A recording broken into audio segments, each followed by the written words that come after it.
I sat hunched over my desk in the study of the general's mansion, my right hand scribbling furiously. My left hand was busy rubbing my swollen, throbbing backside. Every few seconds, a pained groan escaped my lips. My father had really outdone himself this time. I wondered if I was even his biological son. And Grandpa? He was just as bad. So what if I accidentally blew up his alchemy furnace? Was it really worth snitching to my father and then running off on a traveling vacation just to get away from me? I muttered complaints under my breath as I worked. My name is Ashura. I'm the third son of Afontian, the great guardian general of the kingdom of Olai. My family has been the shield of this nation for 3 generations. My grandfather, Adolf, helped the royal family carve out this land. My father built the Hans Han army, the strongest ironclad force in the kingdom. My mother, Qin Lan, is a gentle wood element mage who keeps our home running smoothly. Even my grandfather, Qin Zongren, is a renowned physician and alchemist. But Olai is just a tiny speck, one of 14 vassal states of the Valency Empire. In the vast king's continent, we're as insignificant as ants. I have 3 siblings, and they're all perfect. My eldest brother, Anagia, is 18.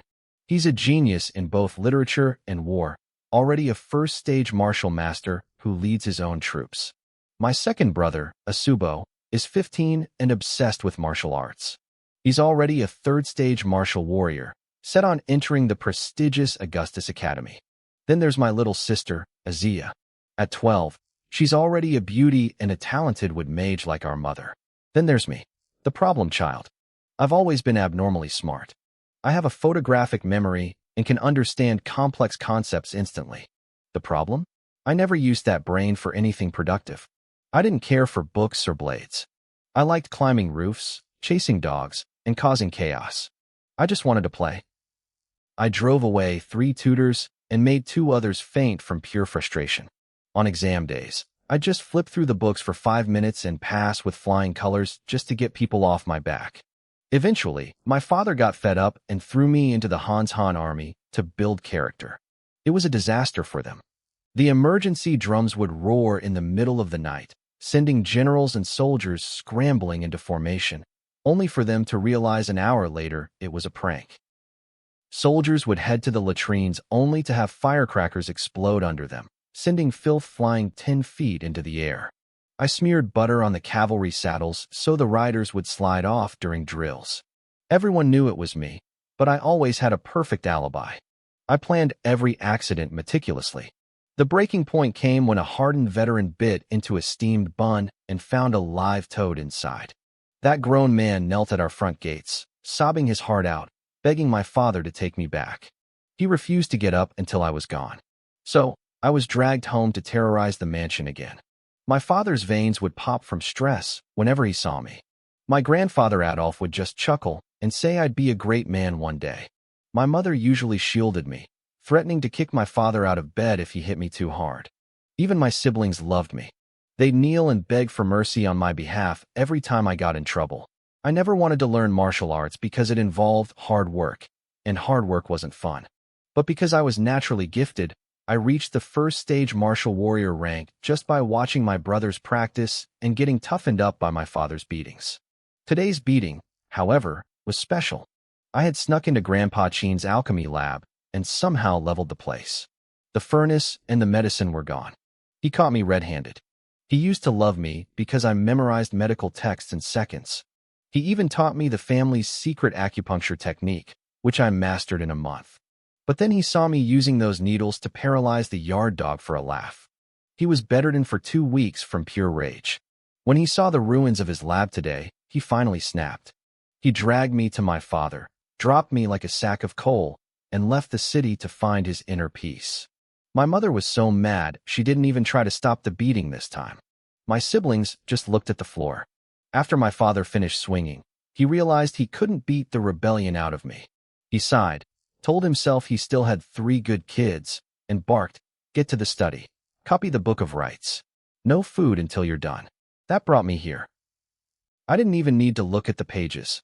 I knew the book by heart. I just wanted to finish so I could eat. But as I wrote, my mind drifted to a secret I had never told a soul. It started when I was 10. I had awakened my magic talent. It wasn't with magic like my mother. It was something rare, something dangerous. Lightning magic. I could feel the silver elements dancing in the air around me. I remembered the stories my mother told me about her own awakening, and I knew right then that my life was never going to be simple. I was a mage, or at least, I had the potential to be one. I never told a soul. My family already expected so much from me, and if they knew I had talent, they would have chained me to a desk and forced me to study spells all day. I didn't want that. I wanted to play. I wanted to be free. So, I kept my lightning magic a secret. I didn't even try to learn any skills. I only learned how to meditate by accident.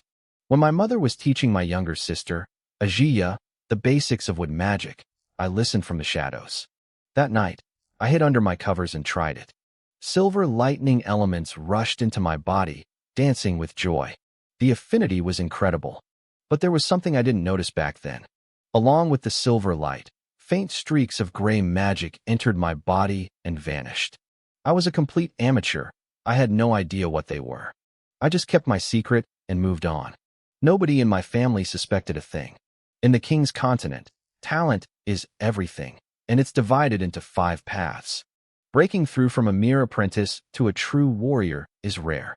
It takes talent, family heritage, and massive amounts of resources that poor families just don't have. The path of the warrior has 9 ranks: apprentice, warrior, master, great master, magic warrior, great magic warrior, saint, and god. Each rank has 3 tiers. Once you hit the magic warrior stage, your physical energy gains elemental attributes. It's not as strong as a pure spell, but it adds a lethal edge to every strike. Mages are even rarer. For every 20 warriors, there is only 1 mage. Most people control common elements like earth, water, wood, fire, or wind. Rare elements like ice, light, darkness, space, and my own, lightning, are legendary. The mage ranks mirror the warriors, from apprentice all the way to magic god. But progressing as a mage is twice as hard and 10 times as expensive. The beating I took today actually started yesterday. I was snooping through Grandpa Chin's medical books and found a note saying that a mage could infuse their elemental power into a pill to boost its quality. I got curious. Today, I snuck into the lab while it was empty. Grandpa's furnace was already hot, brewing a calming sedative to help him deal with the stress I usually cause him. I didn't know how to actually release my lightning, so I used my knowledge of human meridians. I visualized the silver elements and guided them through my veins. At first, the lightning was obedient. Then, it started to snowball. It grew larger, faster, and more violent. I broke into a cold sweat. I had played myself. I couldn't hold it back anymore. I gritted my teeth, focused every ounce of will, and forced the energy out through the palm of my hand.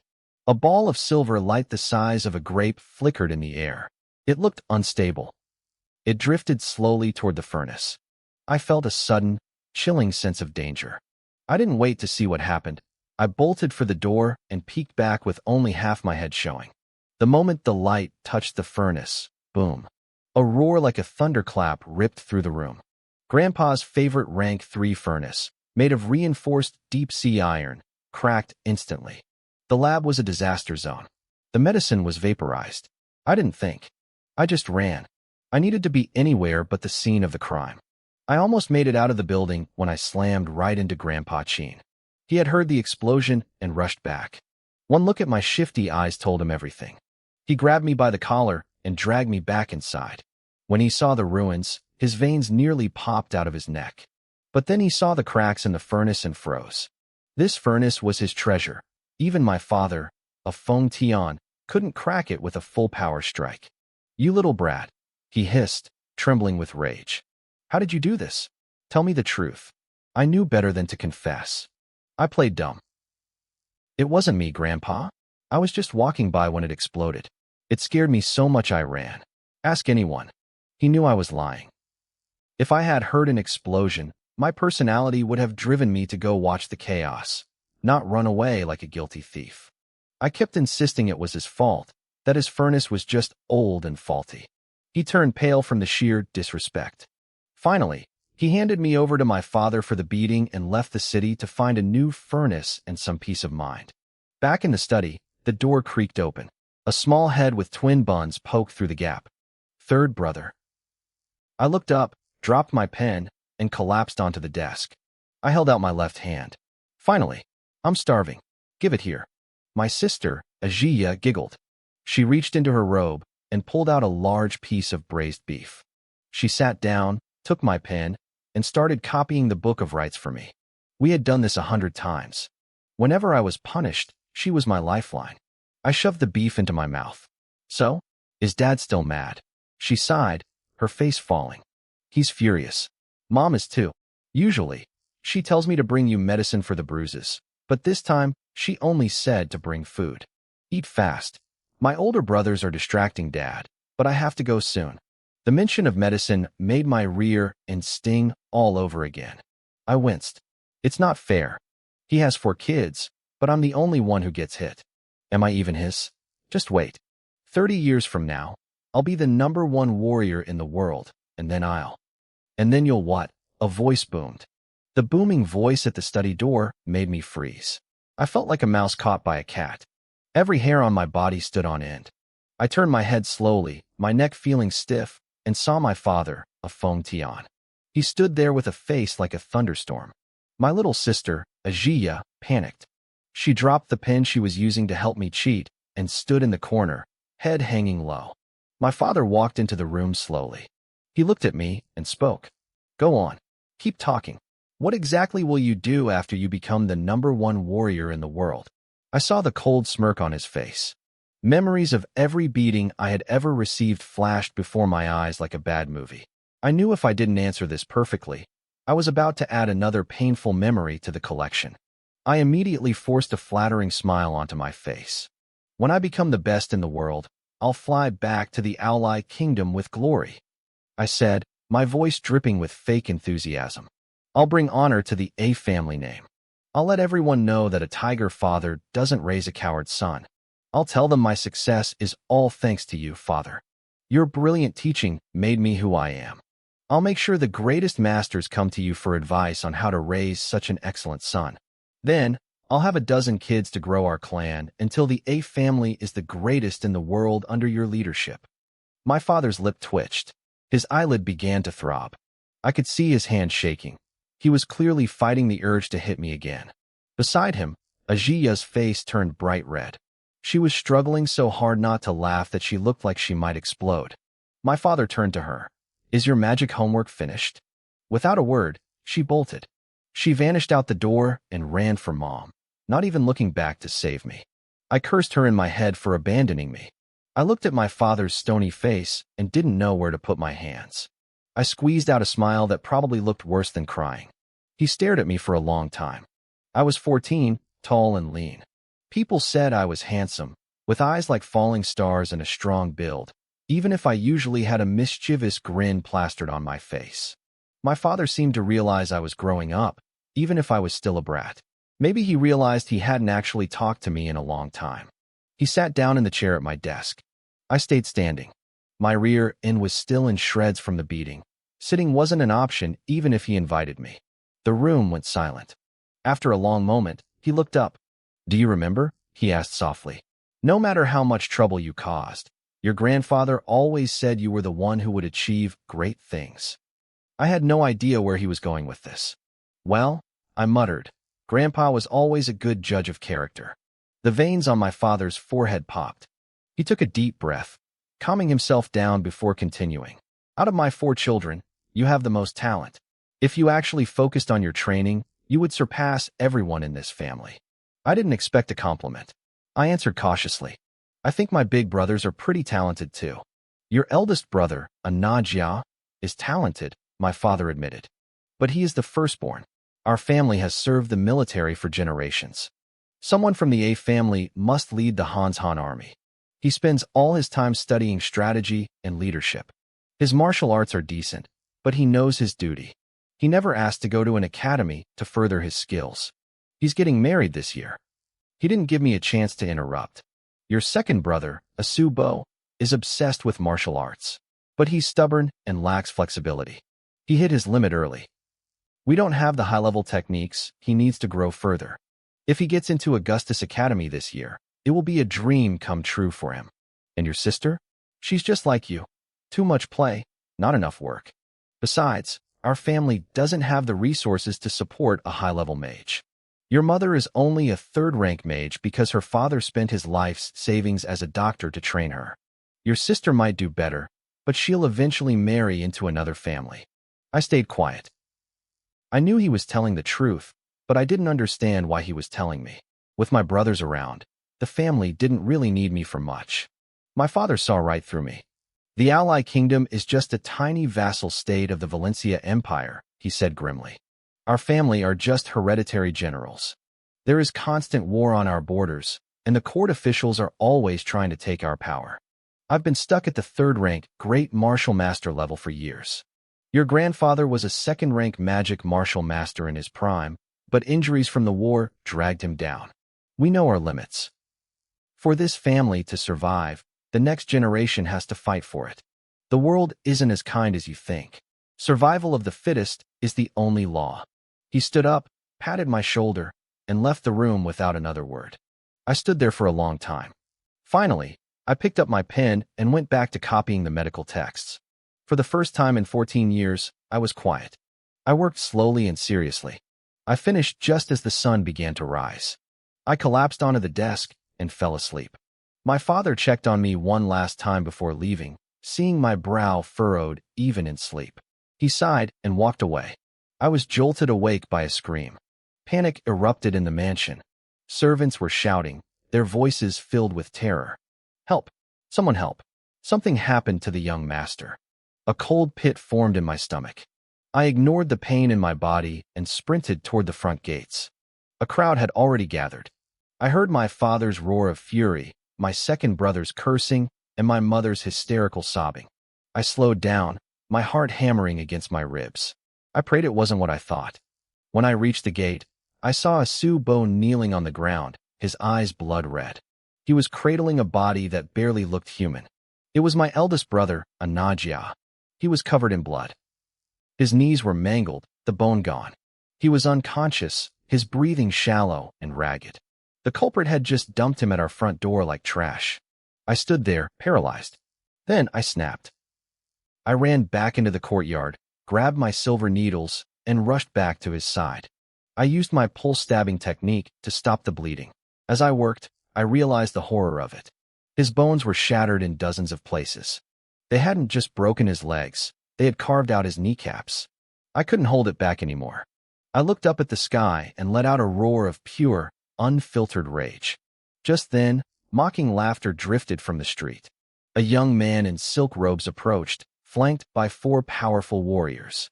He was smiling. A figure stepped out from the shadows of the street.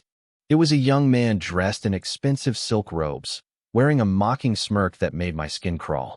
"Was that scream for a funeral?" he asked, his voice dripping with fake concern. I told my men to leave him with one breath left. I didn't think he was so fragile. "Is he dead already?" He started laughing. It was a cold, jagged sound. Beside me, a Shio Luo snapped. He didn't say a word. He just blurred into a dark shadow, charging straight at the silk-robed noble. He had a silver needle gripped between his fingers, aiming right for the man's eyes. He wanted to tear that smile off his face forever, but he never reached him. One of the warriors standing behind the noble stepped forward and delivered a brutal kick. A Shio Luo was sent flying several meters, hitting the ground hard. He coughed up a mouthful of blood, but he didn't even seem to feel the pain. He scrambled back up and charged again. The warrior sneered and pulled back a fist to finish him off. Suddenly, a blur of movement intercepted the blow. A loud crack echoed through the air as my father, a Feng Tian, blocked the punch. The force of the collision forced the warrior back several steps. The warrior wiped his knuckles and chuckled. "The great general of the Hans Han army. I guess you're not just for show." My father held back the trembling Shio Luo, his voice low and vibrating with suppressed fury. "You did this to my son? Why? Do you truly think the A family is a soft target?" The noble in silk didn't look scared. He looked bored. "People might fear you, a Feng Tian, but I don't. Listen well. I am Sang Kuan, the eldest son of the Heishui clan. Even the king of Ally has to be polite when he sees me. You're You're just a glorified gatekeeper. My father's face went pale with rage, but I saw a flicker of hesitation in his eyes. He knew that name. The Heishui clan was a massive martial arts family in our kingdom. They had masters everywhere. Their leader and elders were third-stage magic warriors. In a small country like Aulai, they were practically above the law. We have no grudge against your family, my father growled. Why did you do this to my eldest son? Sang Kuen's eyes turned vicious. It's about Su Inger, the prime minister's daughter. That woman actually cut off her hair and swore to die rather than marry me. All because of your son. I decided if he was a useless cripple, she might change her mind. I wanted to see if she'd still want him after I carved his kneecaps out. He laughed again, but the sound was cut short by the whistle of wind. A massive broadsword sliced through the air, heading straight for his head. One of the warriors grabbed Sang Kuen and yanked him back, just in time. My grandfather, a Dao Fu, stood in the center of the street, his white hair bristling with rage. He looked like an ancient war god. You push us too far, he roared. Do you think I'm too old to kill? Sang Kuen scrambled to his feet, his face slick with cold sweat. You old corpse. Try me. I know your power has dropped. I have 2 third-stage great martial masters here. You and your son might survive, but what about the rest of your family? If you touch me, I'll slaughter every person in this mansion. He leaned in, his voice a poisonous whisper. What are you going to do? Call the army.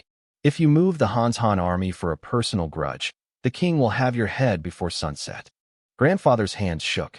He was a man of pride, but he looked at the family behind him and slowly lowered his sword. The humiliation was thick enough to choke on. Asubo, who was still cradling our mangled brother, looked up. His eyes were blood-red. I will remember this day, he vowed, his voice raspy. I will come for you. Every single person who touched my brother. I will kill you all. Sang Kuen sneered. I know who you are, Asubo. You're a nobody. You want to apply for Augustus Academy this year? Good luck. I'll have eyes on every road. You won't even make it to the entrance exam. In this city, we have a deal with the royals not to kill, but once you step outside, crushing you will be easier than stepping on an ant. He spat on the ground, gave us one last contemptuous look, and walked away with his guards.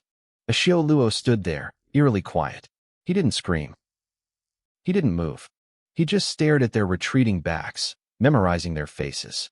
In that moment, the rebellious boy seemed to grow up. He looked like he was carrying the weight of the world. The weeks that followed were silent. The mansion felt like a tomb. My eldest brother, Anajia, sat in a wheelchair now. He wore clean white robes and stared at military strategy books for hours, but he never turned a single page. His eyes were empty. Asubo stopped going to the training grounds.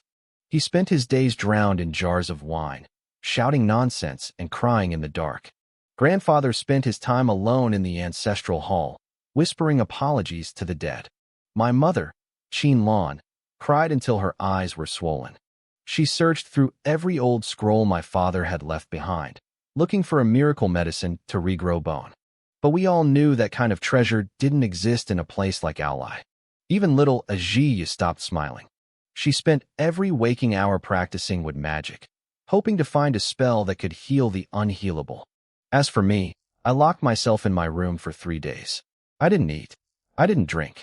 I just sat in the dark, hating my own weakness. I wrote a letter to our future sister-in-law, the girl who had cut her hair for my brother. I told her he would stand again. I swore on my life that within 10 years, I would erase the Heishui clan from existence. On the 4th morning, I walked out of my room. I went straight to the training grounds. The sun was bright, shining on the racks of weapons I used to hate. I reached for a heavy broadsword, my hand trembling slightly. I had spent my life running away from this. I took a deep breath and gripped the hilt. I began to practice the forms my father had taught my brothers years ago. I swung until my muscles screamed and sweat soaked my clothes. I only regretted that I had started so late. Suddenly, a loud thud echoed behind me. I spun around. Asubo had collapsed on the dirt, clutching an empty wine jar, his face pale and defeated. I rushed over to help my second brother up. I grabbed his arm, pulling him steady as he swayed. I told him he needed to stop drinking so much. I knew he was hurting, but the entrance exams for Aga College were coming up. He couldn't keep going on like this. Asubo let out a hollow, bitter laugh that lasted a long time. He looked at me and said my sword skills were getting better. Then his smile faded. He told me he wasn't going to Aga College anymore. He promised he'd stop drinking in a couple of days and told me not to worry. I was stunned. I asked him why. Aga had always been his dream.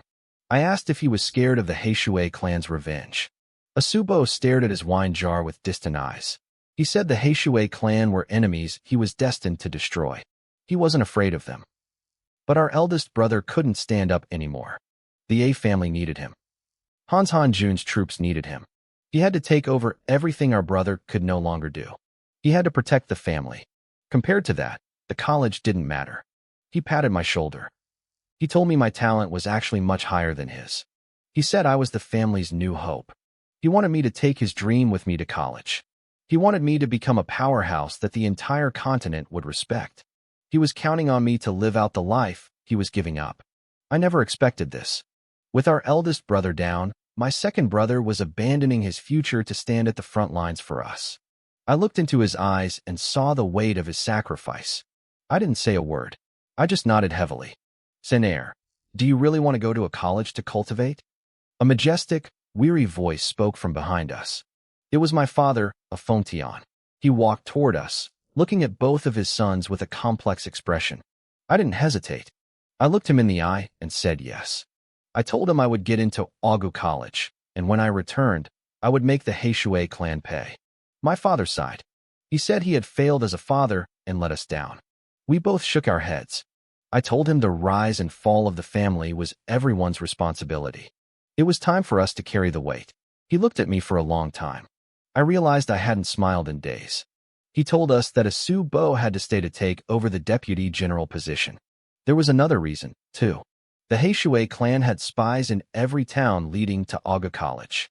They had Asubo's portrait. If he showed his face, they would kill him.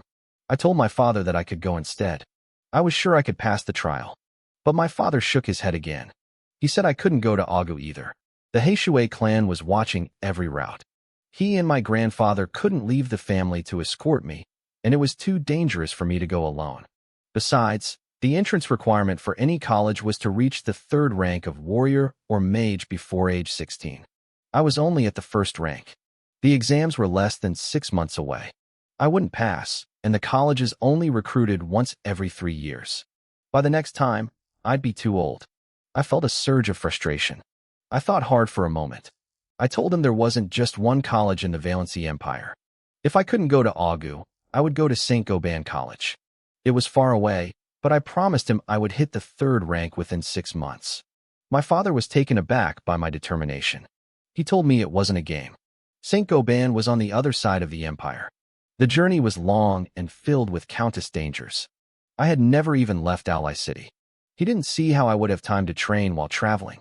He said it was impossible. I shouted back, my voice firm. I begged him to believe in me.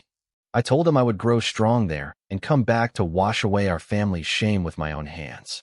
Asubo stepped in too, telling father that I was the smartest and most talented of us all.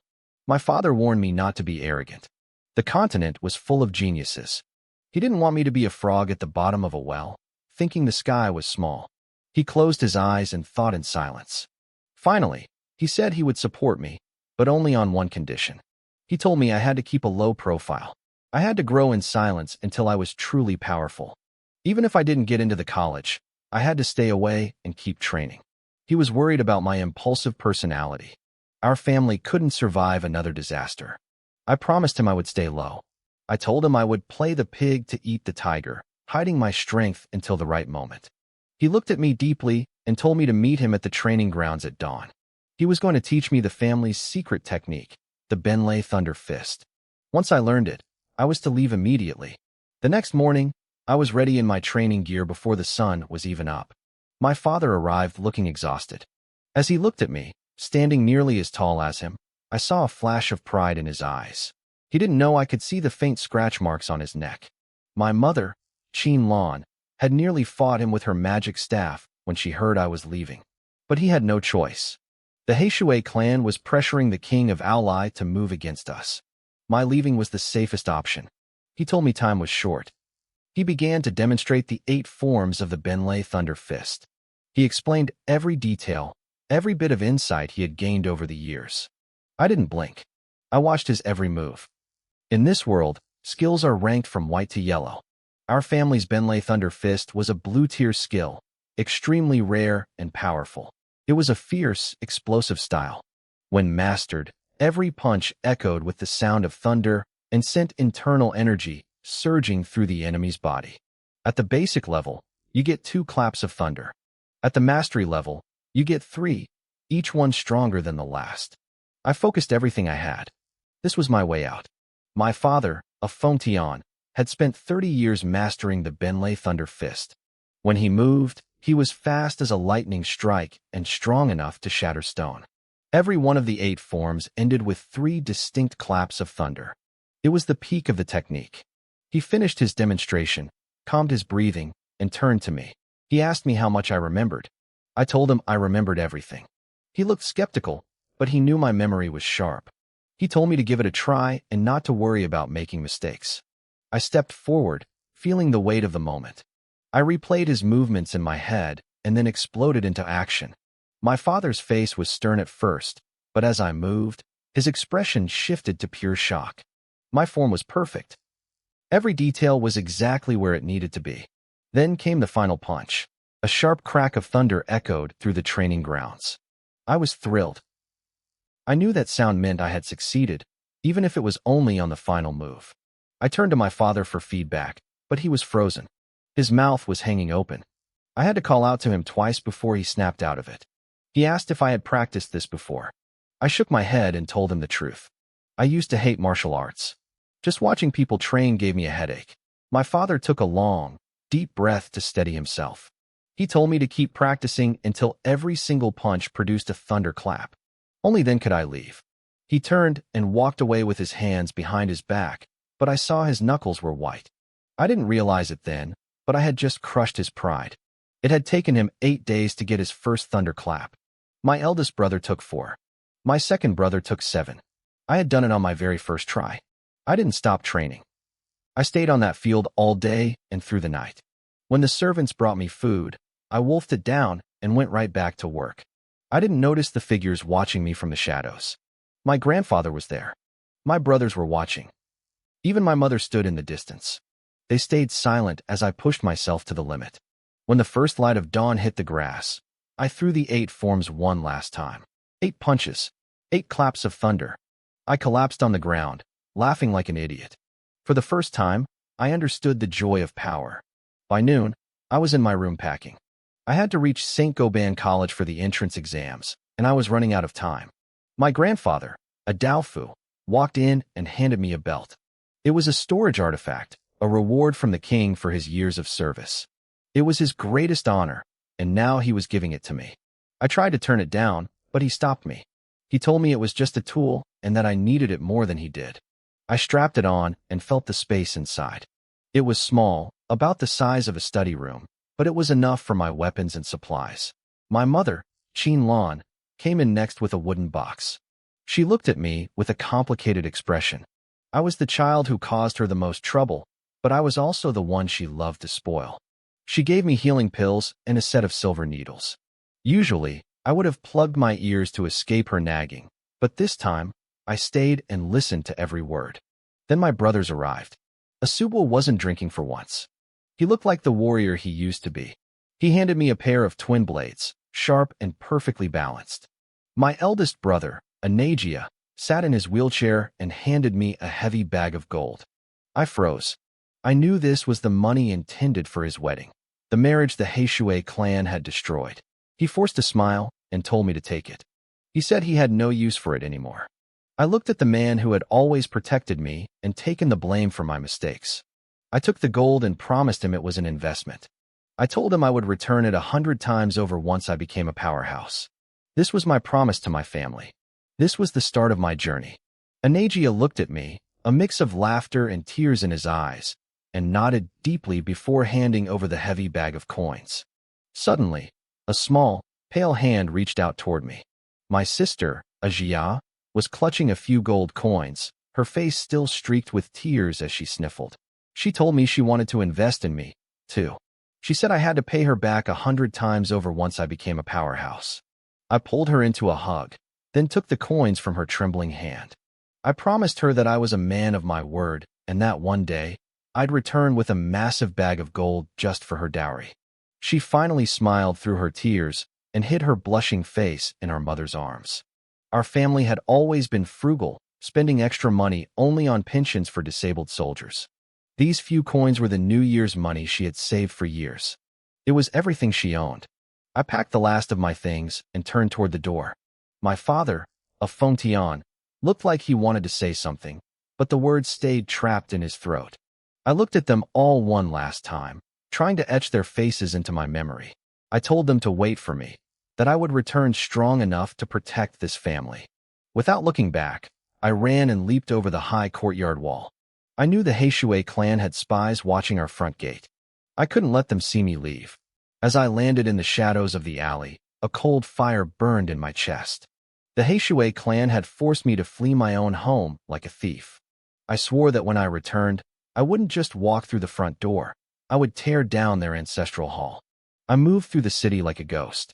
I spent hours scouting the exits, eventually checking 3 different gates. At every turn, I saw Heishui men scanning the crowds. If I stepped out now, I'd be dead before I reached the treeling. But I noticed that the gate leading toward Aga College was their weakest point.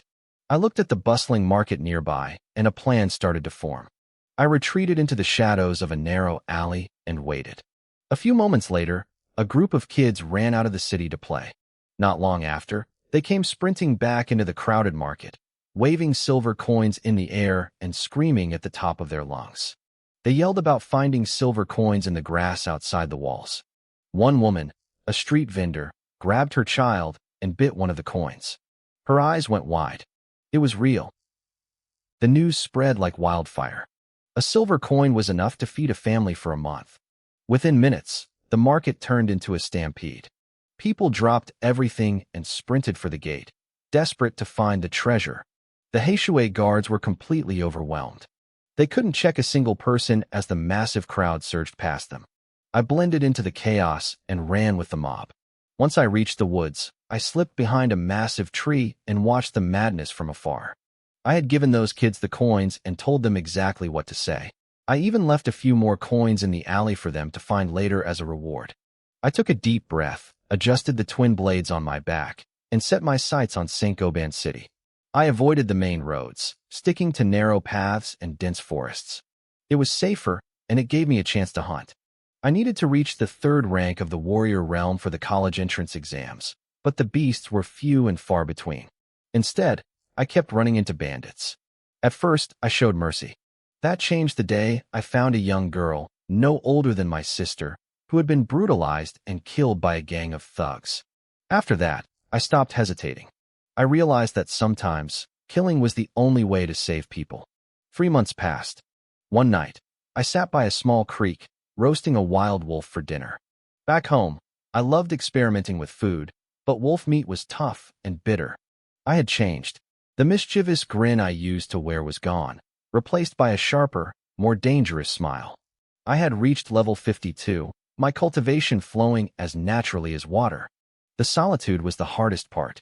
I was a person who loved noise and company, but I hadn't had a real conversation in months. I sat against a tree, staring at the moon and wondering about home.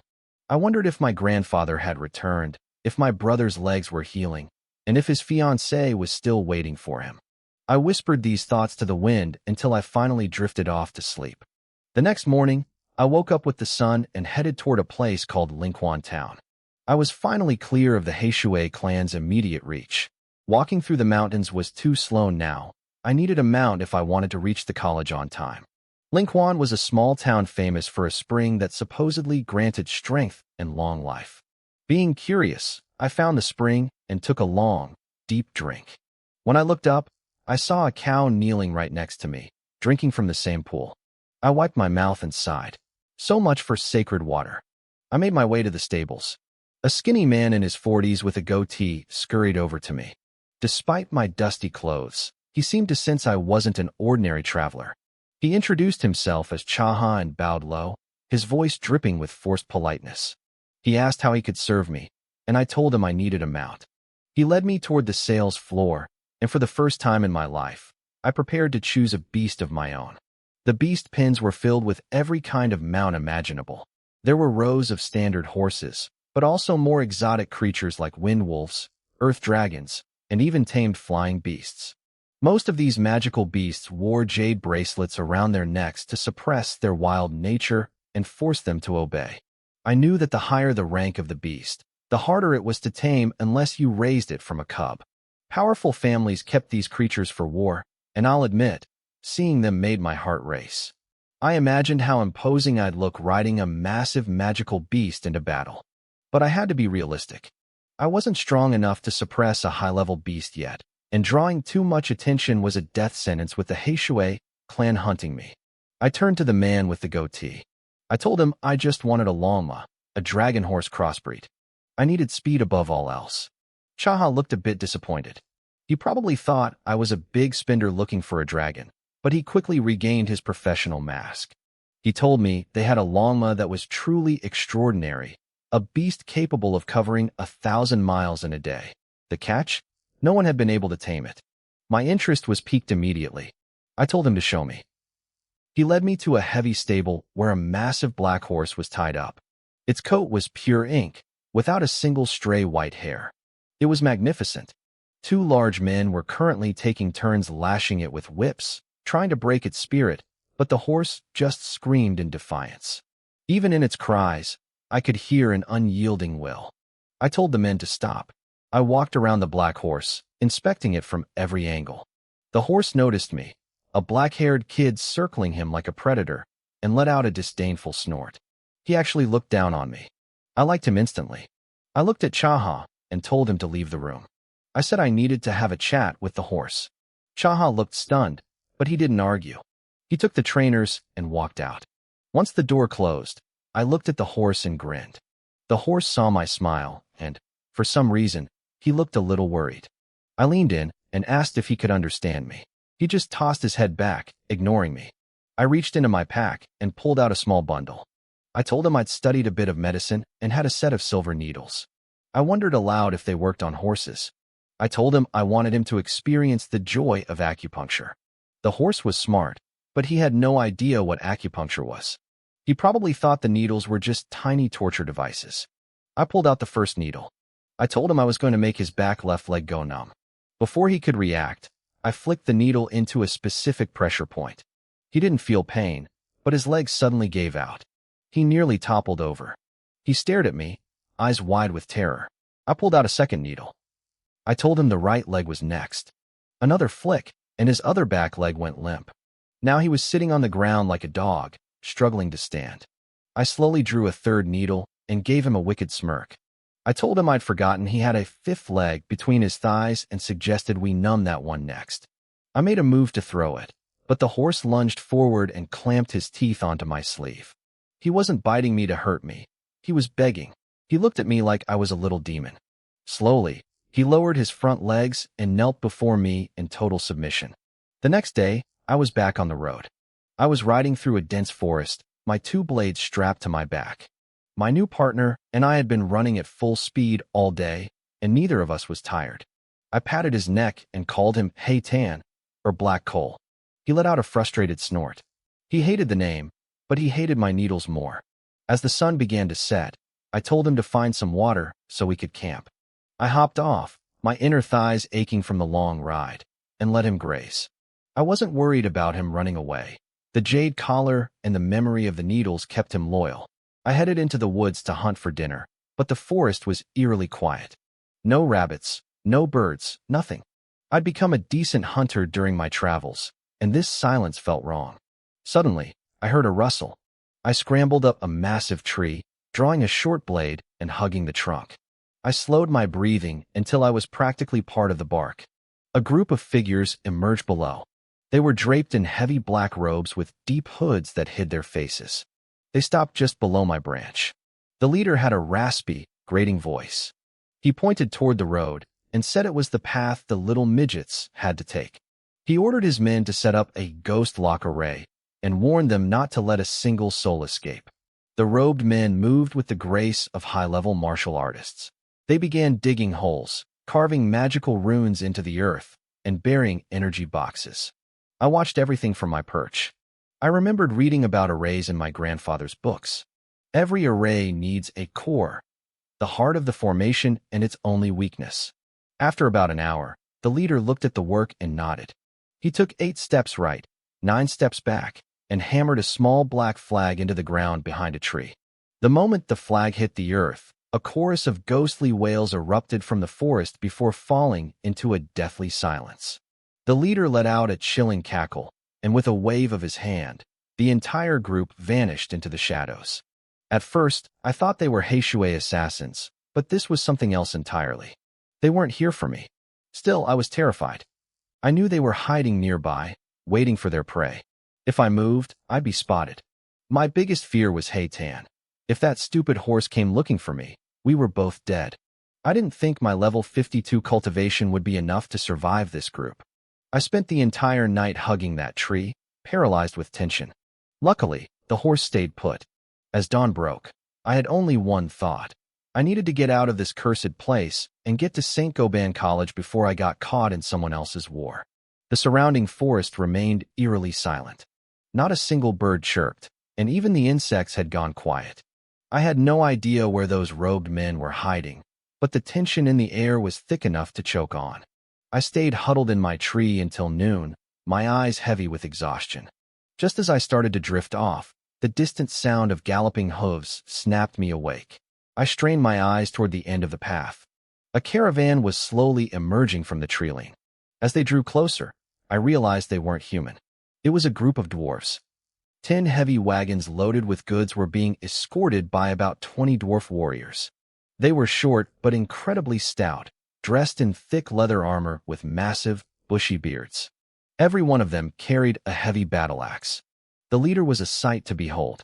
His axe was nearly as tall as he was, and his muscles looked like knotted iron. He walked at the front, scanning the woods with a deep frown. He sensed something was wrong, but he didn't stop the caravan. This was my first time seeing dwarves in person. I'd never left the kingdom of Ally before, so everything out here felt new and strange. My grandfather used to tell me that dwarves had fiery tempers, but were honest, simple people. They were master blacksmiths who loved wine more than life itself, though they rarely got along with humans. It was almost impossible for a human to earn a dwarf's friendship. I realized then that the robed men were after them. The leader had called them shorties the night before. My gut told me these robed guys were pure evil, and I hated seeing the dwarves walk into a trap. I wanted to scream a warning, but I was too terrified to move. I could only watch, my heart hammering against my ribs.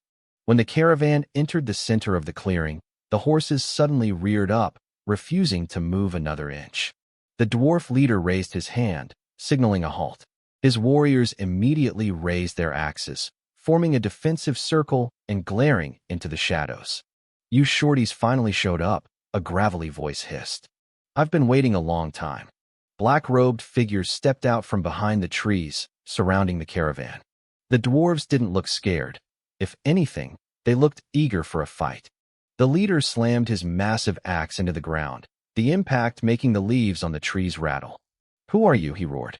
"Are you the ones who raided our tribe?" The robed leader laughed, a cold, mocking sound. "It doesn't matter who we are. From now on, you'll call me master. You little runts are going to be very useful back at the forge." The dwarf leader didn't waste another breath on words. He grabbed his giant axe and charged. Dwarves aren't big on talking. They let their steel do the shouting. But before he could reach the enemy, glowing crimson chains erupted from the ground. They coiled around the warriors like snakes, binding their limbs. The leader let out a guttural yell, hacking at the chains, but the red energy acted like flowing water. Every time he cut a link, it instantly fused back together. The dwarves' movements grew sluggish and heavy. "You're nothing but lambs for the slaughter inside my ghost lock array," the robed man cackled. "Stop resisting and accept your life as slaves." The dwarves ignored him, straining against the supernatural bindings with everything they had. The robed leader's face darkened. "Fine. If you won't learn your place, I'll just kill a few of you to set an example." He waved his hand, and his men drew their weapons, lunging at the restrained dwarves. Because they were tied down, the warriors couldn't defend themselves properly. Blood began to spill. The dwarf leader was fighting off 4 men at once, holding his own despite the chains, but then the robed leader pulled out a black dagger and joined the fray. I watched from the tree, my palms sweating. The robed leader was powerful, way beyond my level 52 cultivation. I couldn't even tell what his rank was. With him in the fight, the dwarf leader began to falter. His swings grew slower and more desperate. Just as it looked like it was over, the dwarf leader let out a blood-curdling war cry. His muscles swelled, and a faint red flame ignited around his body. The chains around him actually began to slacken. With a burst of raw power, he unleashed a hidden technique, sending 5 robed men flying backward. They hit the ground hard, and even the robed leader coughed up a mouthful of blood. I almost cheered out loud. It was the most intense fight I'd ever seen. He must have tapped into some kind of innate racial talent to boost his strength. With the tide turning, I felt a spark of hope and a desperate craving to become that strong myself. The dwarf leader didn't stop. Seeing his kin wounded drove him into a frenzy. He locked eyes with the robed leader and charged, raising his axe high for a killing blow. The robed leader looked terrified for a split second. Then his expression turned murderous. He reached out and grabbed 2 of his own wounded subordinates by the chest. With a sickening crunch, he crushed their hearts. "Blood sacrifice," he screamed. The array flared with a blinding, gore-colored light. The chains around the dwarf leader suddenly tightened with 10 times the force, snapping his axe arm back. More chains surged up, wrapping around the weapon and pinning it in midair. The dwarf was completely immobilized, covered from head to toe in glowing red shackles. The robed leader stood up, dusting off his clothes with a smug grin. He walked right up to the helpless dwarf. "You really thought you could fight back?" he sneered. "Once I place the seal on you, you'll be my strongest slave. Don't worry, I'll catch plenty of your friends to keep you company. It's an honor to serve the Great Blood Shroud organization." My blood ran cold. Blood Shroud? I'd never heard of them, but any group that sacrifices its own members for a power boost is pure evil. The dwarf leader was shaking with rage, trying to force his axe down, but it wouldn't budge an inch. The robed leader laughed and stepped even closer, until the blade of the giant axe was less than a fist's width from his face. "Go on then," he taunted, reaching out to pat the dwarf's cheek. "Swing it. I dare you. You're a slave now, shorty." But then, something impossible happened. The red chains flickered once and vanished. With the sudden loss of resistance, the full weight and momentum of the dwarf's strength took over. The massive axe came crashing down. It caught the robed leader on the left shoulder and sliced through him like a hot knife through butter, splitting him clean in half. The entire battlefield went dead silent. Everyone just stood there, staring at the 2 pieces of their leader on the ground. The dwarf leader stumbled forward, his own momentum carrying him as the invisible restraints snapped. He looked confused, having no idea why the chains had vanished. But the robed leader knew. He wasn't dead yet. With his dying breath, he slowly turned his head to look behind him. I was standing under a large tree not far away. I kept one arm firmly over my face to hide my identity, while my other hand gripped a small black flag. It was the same flag he had planted the night before to anchor his array. The leader tried to speak, but blood erupted from his mouth. His eyes stayed wide, staring at me with pure hatred, desperate to see the face of the person who had ruined everything. Then, his light went out. The battlefield erupted. Without the red chains holding them back, the dwarves became whirlwinds of destruction. The remaining cultists panicked. Their leader was dead and their magic was gone. It wasn't a fight anymore. It was a slaughter. I stayed behind the tree, my heart hammering against my ribs. I kept my arm over my face, clutching that flag like a lifeline. I was terrified one of those robed freaks would break away and come for my head. But it didn't happen. Within minutes, the screaming stopped. The only sound left was the heavy, ragged breathing of the dwarves. No one had escaped. I let out a long, shaky breath. I didn't want any more trouble, so I started to back away slowly, hoping to vanish into the woods. "Stop right there," the dwarf leader roared. He started charging toward me.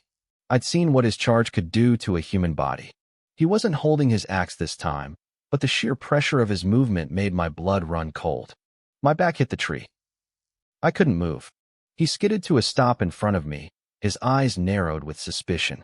He looked at the boy hiding his face, then at the black flag in my hand. He seemed to be piecing it together. I mean no harm, I blurted out, looking down at him. I just helped you. I spoke fast. I told him everything. How I'd arrived the night before, how I'd been trapped in the tree, and how I'd watched the whole battle unfold. The other dwarves gathered around, listening intently. The leader's expression softened. The red flames coating his body flickered and died. As the magic faded, his posture slumped, his aura weakening instantly. He reached into a storage device, pulled out a massive wooden keg, and popped the top. He started guzzling it down, dark red ale splashing into his thick beard and dripping onto the dirt. The smell of alcohol was overpowering. My grandfather was right. Dwarves really do love their liquor more than life itself. I still felt a bit crazy for getting involved. It was a reckless move, but I couldn't just watch them get turned into slaves. My conscience wouldn't let me. I'd kept my face covered because I didn't want the blood shroud survivors hunting me down, but now that they were all dead, I felt a little safer. The dwarf finished half the keg and let out a satisfied grunt. He looked much better. He let out a booming laugh and suddenly lunged forward, grabbing me and pulling me into a massive bear hug. "Thank you, my friend," he shouted, slamming a heavy hand against my back. The force of the hug pulled my arm away from my face, revealing my young features. I couldn't even breathe. Those friendly pats on the back felt like being hit by a sledgehammer. I winced, my face contorting in pain, unable to find my voice. The surrounding dwarves saw my expression and burst into laughter. The leader realized he was being a bit too rough. He scratched his head sheepishly. "My friend, my name is Kasa. What is yours?" He held the keg out to me. I leaned against the tree, gasping for air. A strange thought popped into my head. Maybe my father actually loves me. All those years of him beating me for being a troublemaker, and he'd never hit me half as hard as this dwarf's "thank you." I shook the thought away and looked at the circle of warm, expectant faces. My mood lifted. "I'm a Shio Luo," I said with a smile. "I'm from the kingdom of Ally." I took the keg. It was heavy. Mimicking their style, I took a massive gulp. I didn't know it yet, but to a dwarf, sharing their booze is the ultimate sign of friendship. And this wasn't just any ale. Kasa had given me God of War wine. It hit my throat like liquid lava. Back home, I used to sneak drinks from my father and grandfather, so I thought I had a high tolerance. I was wrong.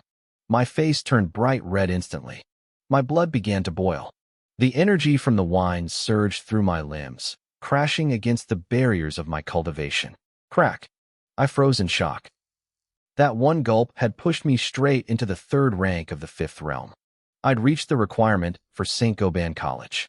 I'd been worried that traveling would stall my progress, but the problem had just solved itself in a single swallow. I was overjoyed. I took another huge swig, my head spinning so fast I nearly fell over. The second gulp didn't give me another breakthrough, but it made me feel invincible. Kasa saw me wobbling and grinned. "This is the finest drink in the world, my friend. It heals wounds, clears the mind, and fuels the spirit. The first sip is always the strongest for a breakthrough, but every drop makes you a better warrior. Trust me, once you get a wife, a bowl of this before bed will make sure the battle lasts all night." Okay, I get it. I waved my hands, my face flushing for a different reason now. He was a typical dwarf, blunt and obsessed with his brew. I was only 14. I wasn't ready for that kind of talk yet. I handed the keg back and bowed deeply. "Thank you for sharing this. It helped me more than you know. I've never tasted anything like it." The dwarves beamed. They looked prouder of their wine than their victory. Kasa grabbed my arm, his grip firm but friendly. "Come," he shouted. "You're coming back to the tribe. You're our brother now. There will be meat, more wine, and stories for everyone." He didn't give me a choice. He started pulling me toward their caravan, and for the first time in a long time, I felt like I wasn't traveling alone. I quickly grabbed Kasa's hand. It felt like a cold iron vice. "I can't this time, Kasa," I said, my voice rushed. "I'd love to visit your tribe, but I have something urgent to do. I'm heading to St. Gobain College for enrollment. It's a long journey, and I have less than 3 months left. I don't even know if I'll make it in time. I can't afford any delays." Kasa stopped and turned to look at me. He saw the genuine panic in my eyes and realized I wasn't just making excuses. He let out a frustrated sigh. Fine, he grumbled. Saint Gobain is still very far from here. To make matters worse, the countries of Baluan and Yeti are at war right now. The main roads are blocked. You'll have to take a long detour to get around the fighting. Your time really is tight. I felt a cold sweat break out. I was lucky I ran into these dwarves. If I had blindly charged into a war zone, I would have been in serious trouble. Maybe this was the universe rewarding me for helping them. I steadied my breathing and looked at Casa. Casa, do you know who these men in black robes are? Why did they attack you? Casa went silent. He walked over to the corpse of the black-robed leader and kicked back the hood. Underneath was a man with a pale face and a shaved head. Casa searched the body and pulled out a spatial belt. Since the owner was dead, the spiritual seal had vanished. Inside were some gold and silver coins, some pills, and a change of clothes. The only thing of real value was a weathered animal skin map. Casa opened it, and his face instantly turned a deep, angry red. I don't know who they are, Casa growled, his voice low and dangerous. But our tribe was attacked by them recently. They couldn't beat us in a fair fight, so they started ambushing our supply teams. Many of my kin have gone missing. If you hadn't shown up, my team would have been next. He pointed to the map. This marks the locations of several dwarf tribes. It looks like they're targeting all of us. Even a nearby goblin tribe was hit. I have to get back and report this to the Great Patriarch. I was stunned. Who would be crazy enough to provoke the dwarves? Their tempers were legendary. Then, I noticed something on the leader's skin. It was a tattoo of a black sun and moon. Just looking at it made my skin crawl. I heard them say something about taking you to an organization called the Blood Shroud. I said, they wanted you for blacksmithing. Have you ever heard of them? Casa shook his massive, bearded head. Never. Aside from buying supplies, we don't deal with other races much. We've never provoked anyone. They want to use us? They better be ready to face our axes. He swung his massive battle axe with a terrifying whistle. I swallowed hard and stepped back. The last person that axe touched was currently lying on the ground in 2 neat pieces. The other dwarves finished looting the rest of the bodies and piled everything in front of us. Casa looked at the heap of gear and shrugged. Take whatever you want, Casa said. I only need the map to warn my people. I didn't argue. I grabbed some healing pills and tucked them into my own spatial belt. I left the gold and silver coins alone. The dwarves needed those for their supplies, and they had earned them. Casa watched me leave the money behind. I could see the respect growing in his eyes. He reached into his own belt and pulled out 2 large kegs of God of War wine. He looked at them with a bit of physical pain, clearly hating to part with them. My friend, Casa said, thrusting the kegs toward me. Since you have to go, I won't hold you back. Take these for the road. Next time you pass through, you must visit us at the Langshan Mountain Caves. We will drink until we drop. My eyes lit up. This wine was a miracle tonic. I tucked the kegs away and smiled. Absolutely. Once the college has a break, I'll come find you. Just be careful of that Blood Shroud group. If things get bad, try to unite the tribes. There's strength in numbers. Cass's eyes widened. He looked like he'd never thought of that. Human brains really are sharper. That's a great idea. I gave each of the dwarves a quick hug. Their friendship was simple, blunt, and honest. I waved goodbye and ran back toward my original campsite. On the way, I pulled a small black flag from my shirt. It was the core of the formation the leader had used. It felt oily and wrong in my hand. Without a second thought, I tossed it into a nearby river. I watched the dark water carry it away until it disappeared. When I reached the camp, I found my black horse, Heitan, lazily grazing on grass. He looked perfectly content. I felt a surge of annoyance. I'd been fighting for my life while this horse was having a picnic. Heitan looked up and saw me. I could almost see the disappointment in his eyes. He'd probably been hoping I'd never come back so he could be free. When he saw my cold smirk, he shivered and immediately trotted over, rubbing his head against my arm like a loyal pet. Nice try, I muttered. I wanted to teach him a lesson, but I'd already lost a full day. I climbed into the saddle and kicked him into a gallop. We thundered towards Saint Gobain. I didn't know it then, but 3 days later, 2 men in black robes stood by that same river. One of them held the soaking wet black flag. This is the flag I lent to Messenger Nero, a raspy voice said. The fact that it's in the river means he failed. The man paused, his eyes scanning the horizon. Who ruined our plans? If they had kept the flag, I could have tracked my soul imprint to find them. But they threw it away. Either they're incredibly powerful, or they're a master of formations. The other man nodded. If a powerhouse is interfering, we've been spotted. Tell everyone in this sector to go dark. We wait for orders. As they vanished into the shadows, I was miles away, pushing Hey Tan to his limits. That one simple decision to throw away the flag had saved my life, but I was already being pulled into a massive, dark whirlpool of a conspiracy. The cold moonlight washed over the road as I rode through the night. Branches whipped at my face, but I didn't slow down. Riding at night was dangerous, but I had no choice. Today was already the second day of the college entrance exams. They only lasted 3 days. If I didn't reach St. Gobain City by tomorrow, everything I'd sacrificed would be for nothing. Everything I'd worked for was on the line. I knew I was close to St. Gobain City, but the fear of being too late gnawed at my stomach. I snapped the reins, urging Hey Tan to go faster. The horse seemed to feel my desperation. He didn't fight me this time. He just lowered his head and galloped with everything he had. As the first light of dawn cracked the horizon, a massive stone wall appeared in the distance, built right into the side of a mountain. My heart leaped. That was it. St. Gobain City. Somewhere within those majestic walls was the college that held my only hope for the future. I was so excited that I actually stood up in the stirrups and let out a long, loud laugh. The weight that had been crushing my chest for weeks finally felt lighter.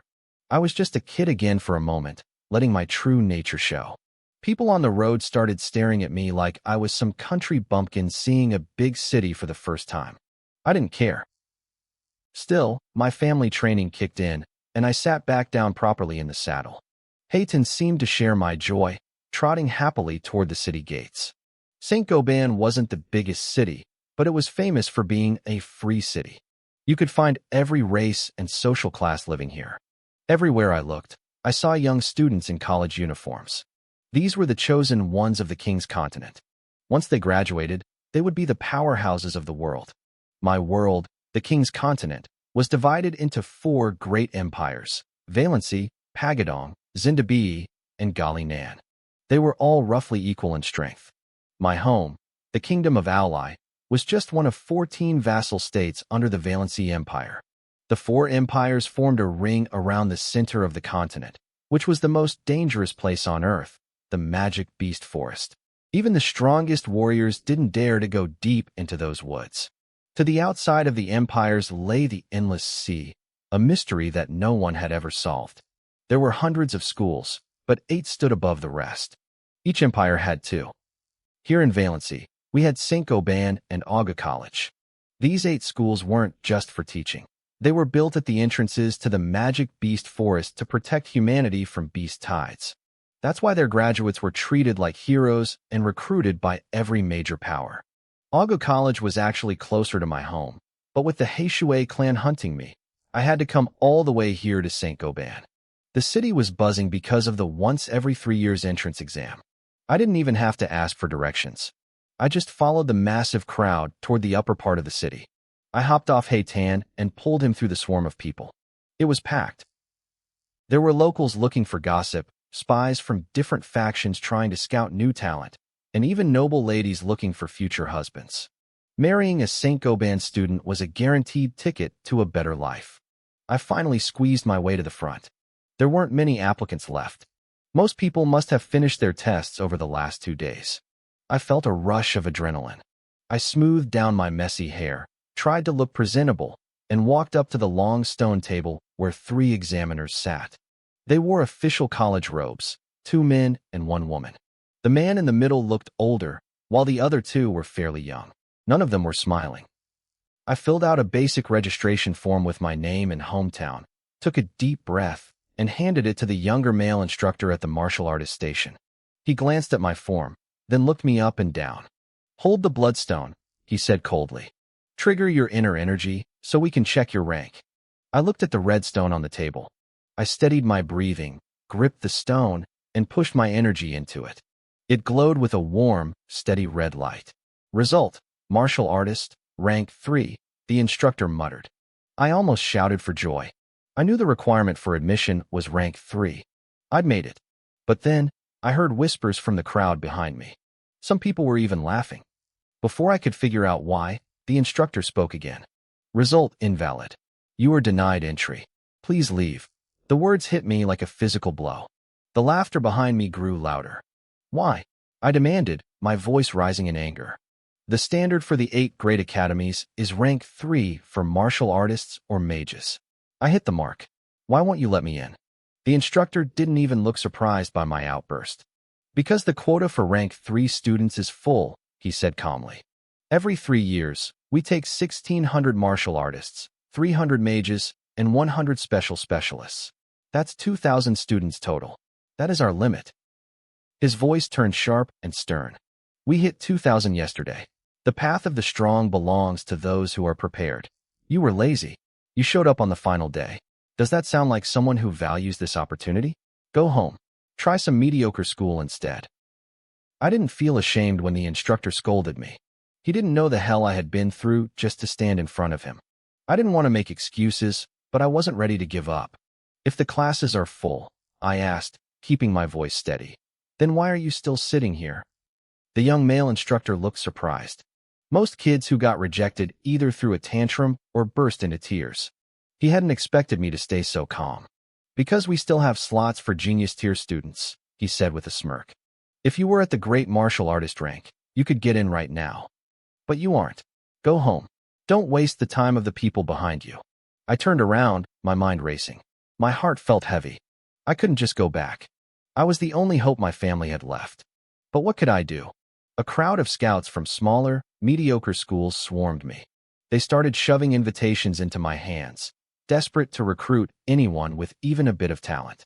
Their voices blurred together into a messy wall of noise. I felt suffocated. Suddenly, the crowd parted. A luxurious silver carriage pulled by 4 snow-white horses rolled up to the gate. The horses were magnificent, making my poor horse, black charcoal, look like a stray. A family crest featuring a lightning bolt and a scepter was engraved on the side. I didn't recognize the symbol, but the guard driving the carriage radiated a terrifying pressure. He was a high-level powerhouse. The scouts who were bothering me immediately vanished. They ran toward the carriage like moths to a flame. I scoffed, but I stayed to watch. I wanted to see if this rich kid would get rejected for being late, too. The guard opened the door. A girl with long, flowing silver hair stepped out. She was stunning. Her skin was like porcelain, and her silver dress matched her hair perfectly. She moved with a cold, untouchable grace. Even I was stunned by her beauty for a second, but I quickly shook it off. I had bigger problems than a pretty face. The instructors didn't fawn over her, but I noticed the young male teacher sit up a little straighter. The girl bowed politely, filled out her form, and walked over to the female mage instructor. "Hold the stone," the female instructor said, her eyes widening as she read the girl's form. "Trigger your mana. Let's see your element and rank." The silver-haired girl nodded. She gripped the white testing stone. Instantly, a blinding silver light erupted from the table. It was brilliant. "Lightning element," the instructor gasped. "And you've already reached the first rank of mage?" The crowd went wild. People started whispering about her age and which powerful family she came from. The girl didn't react. She looked like she was used to the worship. "Instructor," she said softly, "did I pass?" The female instructor blinked, snapped out of her shock, and smiled warmly. "Of course. You are a rare lightning mage. That alone gets you in, but being rank 1 makes you a genius tier recruit. Welcome to St. Gobain College, Clara." The crowd cheered. They were witnessing the rise of a future star. Clara looked relieved. She was only 14 or 15, after all. She had probably been late because she was busy breaking through to the next rank. As Clara reached out to take her school badge, I stepped forward. "Wait!" I shouted. My voice cut through the celebration. "Instructor, is it true? If someone is a lightning specialist, do they get an extra slot as a genius student?" Everyone froze. They stared at me like I was crazy. I was the kid who just got rejected for being a rank 3 martial artist. Why was I asking about mages? Did the rejection break my brain? I didn't care what they thought. I stared directly at the female instructor. Clara turned to look at me, too. At first, she looked annoyed, probably thinking I was another boy trying to get her attention with a stunt. But when she saw that my eyes weren't even on her, but on the teacher, her expression shifted to confusion. The female instructor frowned, clearly annoyed at the interruption. "It's not just about being lightning element," she snapped. "It's only because lightning mages are so rare," the instructor explained, her voice softening slightly. "The college has a special rule. If you are a lightning mage, you can be admitted through an extra quota, regardless of other rankings." The moment those words left her mouth, I felt a spark of hope. My eyes lit up. This was my chance. "Are you absolutely sure?" I shouted, making sure everyone heard me. "You're certain that any lightning mage recruit can enter the college?" The young instructor was losing her patience. "I'm certain. Do you think I have the power to change the school's recruitment rules on a whim?" She snapped the answer out quickly, but as soon as she finished, a look of confusion crossed her face. She felt like something was wrong, but she couldn't put her finger on it. I didn't give her time to think. I lunged forward. I grabbed a fresh application form and scribbled my details down with a flourish, slamming it onto the stone table. Before she could protest, I reached out and gripped the white magic testing stone with both hands. "Light up for me," I warned. The crowd stared at me like I was a lunatic. Then, beneath my palms, the stone began to hum. A faint, flickering silver light began to glow from within the crystal. Everyone froze. It was like the entire plaza had been turned to stone. They stared at the silver glow, then at me, as I strained every muscle to keep the magic flowing. Even the three instructors were speechless. Inside, I was panicking. My internal reserves of lightning magic were almost bone dry. I hadn't actually practiced magic since my awakening. I'd only meditated a few times. Cold sweat poured down my face. The silver light wavered like a candle in a storm, threatening to go out at any second. Deep within that silver glow, a mysterious gray shadow flickered, but I was the only one who noticed. "Lightning element. Magic apprentice, rank 1, the female instructor stammered. Her voice was my salvation. I let go of the stone immediately, my chest heaving. I didn't even wipe the sweat from my forehead. I just stared at her, waiting. The crowd erupted into whispers. Nobody could understand it. Why would a kid with a rare lightning talent waste his time as a mediocre rank 3 martial artist? Being a noble mage was the dream of a lifetime. Even Clara, the silver-haired girl, had her mouth hanging open. She looked at me with pure bewilderment. In her world, awakening lightning magic meant her family threw a massive festival and her grandfather named her the successor of the clan. She probably thought I had only just realized I had the power. "Dear instructor," I said, breaking the silence. "Don't I get my school badge now?" The instructor snapped out of it, her brow furrowing. Well, even though you're a lightning mage, your level is." "That's not what you said," I interrupted loudly. I wasn't letting her back out now. "Everyone heard you. You said the rule is that lightning mages get in. You can't bully me just because I'm young and go back on your word." The crowd started murmuring in my favor. The instructor looked trapped. She turned to the other 2 teachers for help. The older male instructor in the middle gave me a sharp, annoyed look. He knew exactly what I was doing. He saw that I had set a trap for his colleague and was now using the crowd to pressure them. He clearly thought I was a little brat full of bad intentions. The 3 of them whispered together for a moment. Finally, the older man turned to me with a tight smile.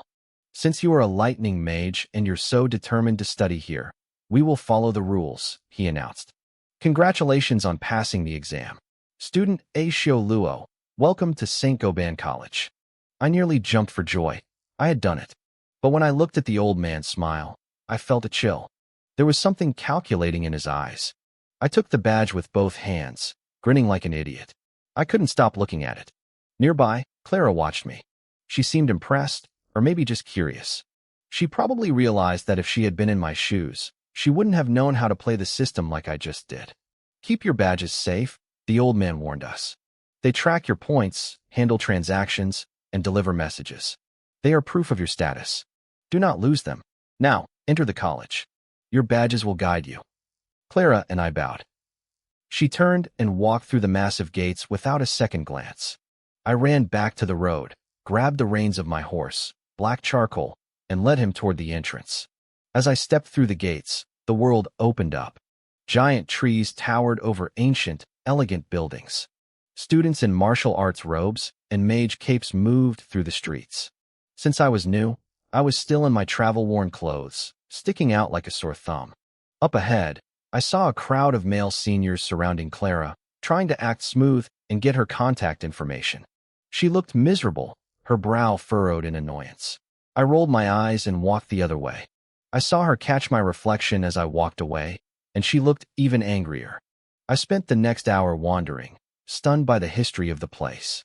Statues of legendary heroes lined the paths, their stories carved into stone to inspire the next generation. I didn't care about getting a statue of my own. I just wanted to be strong enough to save my family. I remembered my father's parting words, "Until you truly grow up, you must stay low-key." I took a deep breath. I would grow strong in the shadows and return to avenge my brother. Suddenly, my badge vibrated. I focused my mind on it, and a message appeared. New student Aishio Luo, proceed to dormitory 138. You have an individual room. Leave your mount at the stables for professional care. All freshmen must gather at the God of War Square at dusk. The badge finished its message with a chilling warning. Late arrivals will be expelled immediately. Please be aware. I didn't waste a second. I led Black Charcoal to the academy stables to drop him off. The moment we arrived, the horse saw a few mares in the nearby pens and started jumping around like a maniac, nearly kicking me in the process. My forehead broke out in frustrated lines. I spent 10 gold coins on this idiot. Part of me wanted to punch him, but I took a deep breath and calmed down. He was my only ride, after all. I left him there and pulled up the map on my badge. The academy was massive. I spent the next few hours wandering through the residential district, trying to find my way. By the time the sun started to dip toward the horizon, I still hadn't seen half the campus. The dormitories were beautiful two-story villas. The boys' and girls' buildings were separated by a wide road.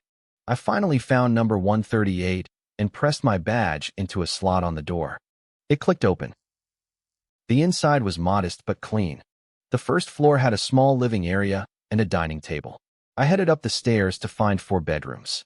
3 of them already had names displayed on the doors, meaning I had roommates. I called out a few times to see if anyone was home, but the house was silent. They must have already headed to the God of War Square. I checked my room. It was simple: a wardrobe, a desk, a chair, and a single bed with some bedding. I didn't have any luggage to unpack, so I just closed the door and sprinted toward the assembly point. When I reached the God of War Square, it was already packed with freshmen. No one really knew each other yet, so most people were just awkwardly sizing up their peers. I saw a few small groups of guys huddled together, whispering and laughing as they pointed out girls with the best legs or the prettiest faces. This was my first time living away from home in a group like this. I felt a mix of nerves and curiosity. As I scanned the crowd, my eyes met a cold, sharp gaze. It was Clara, the silver-haired girl from the entrance exam. I felt a spark of relief seeing a familiar face. I smiled and waved at her, but she just gave a haughty huff, turned her head, and looked the other way. My hand froze in midair. I rubbed my nose awkwardly and turned to look at someone else.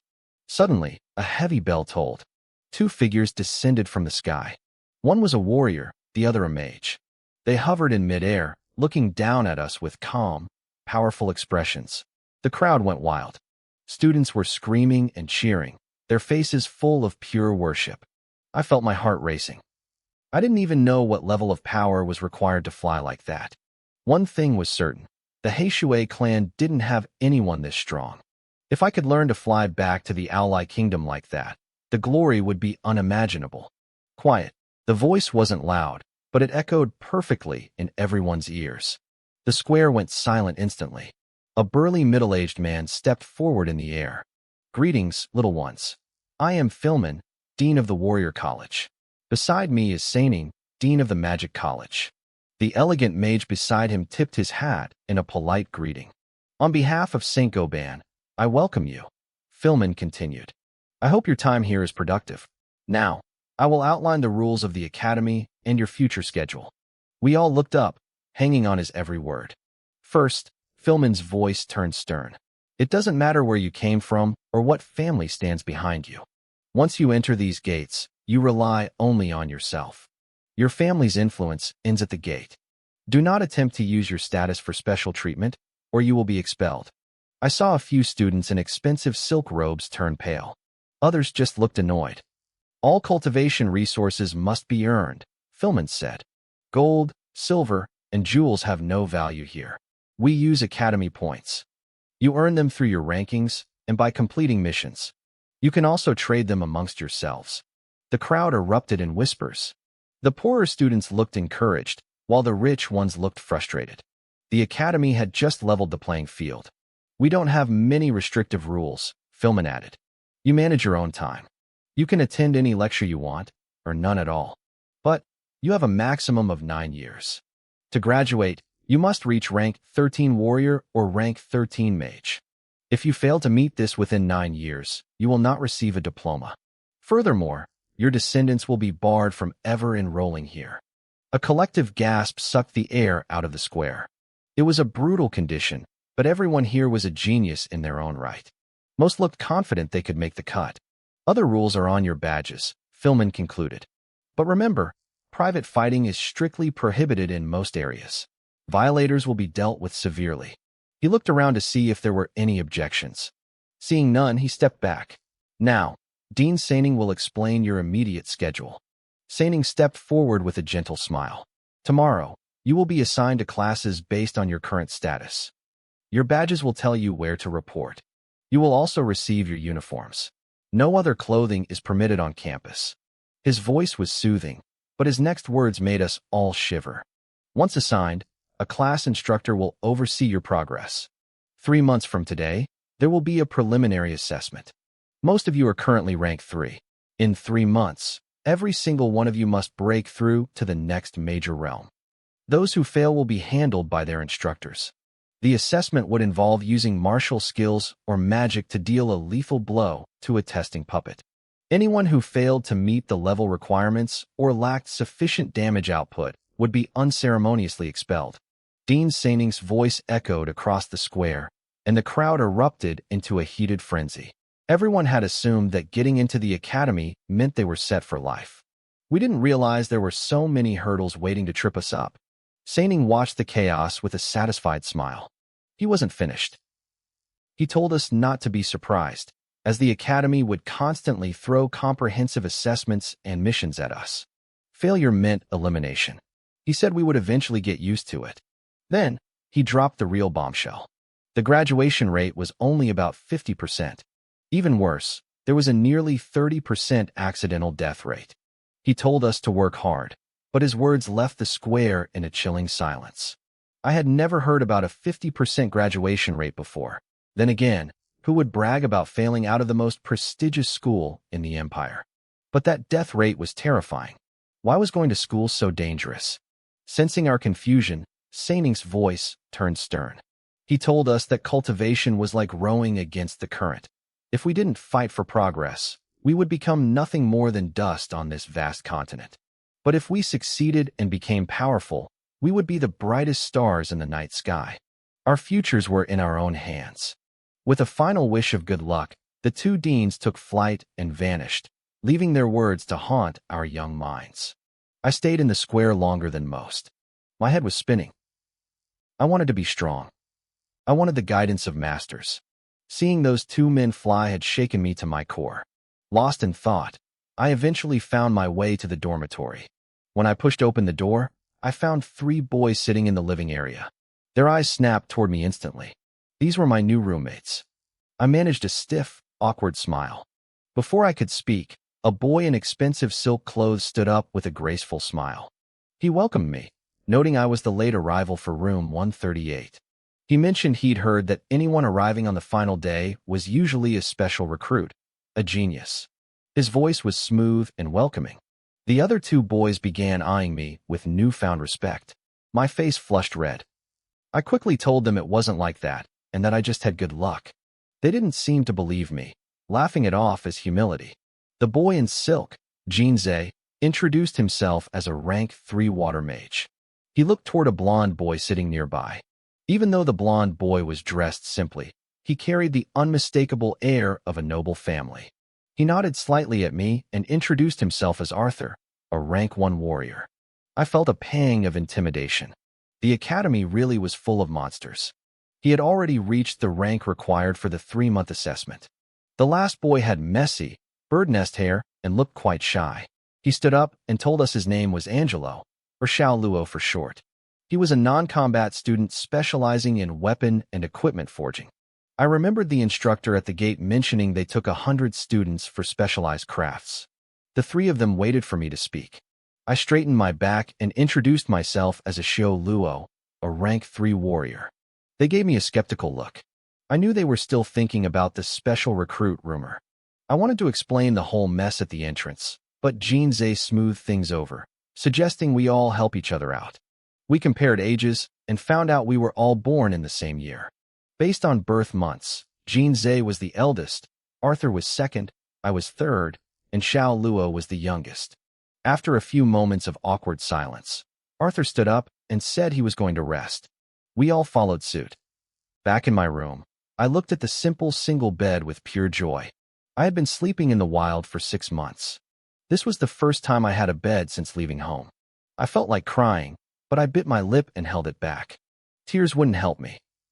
I was on my own now. In just one day, I had met 2 peers who were already stronger than me. The pressure was suffocating. I fell asleep with a heavy sense of urgency.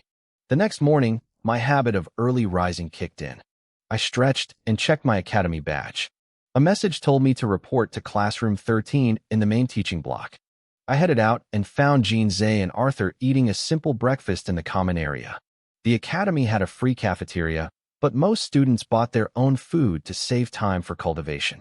Jean Zhe guessed I hadn't prepared anything and handed me some roasted meat and bread. I thanked him and ate quickly. Xiao Luo was still asleep, likely on a different schedule for his forging studies.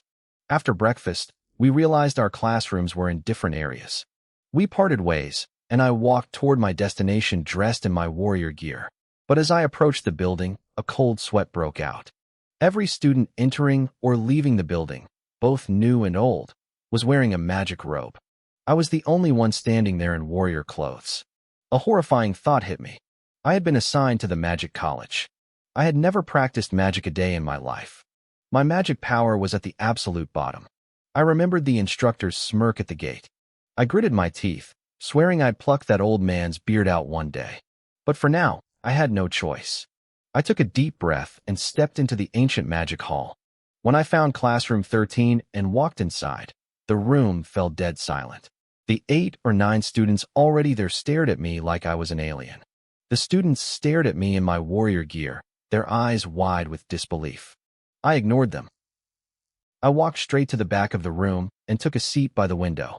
A chubby boy sitting in front of me finally snapped out of his trance. He turned around, looking confused. He asked me if I was in the wrong place. He told me there weren't any warrior classes in this entire building. I didn't know how to explain it. I just gave him a helpless look and told him I wished I was lost, but this was where I had been told to report. He looked even more baffled, and the rest of the students started whispering. They clearly thought I was a freak. Eventually, they lost interest and went back to their own conversations.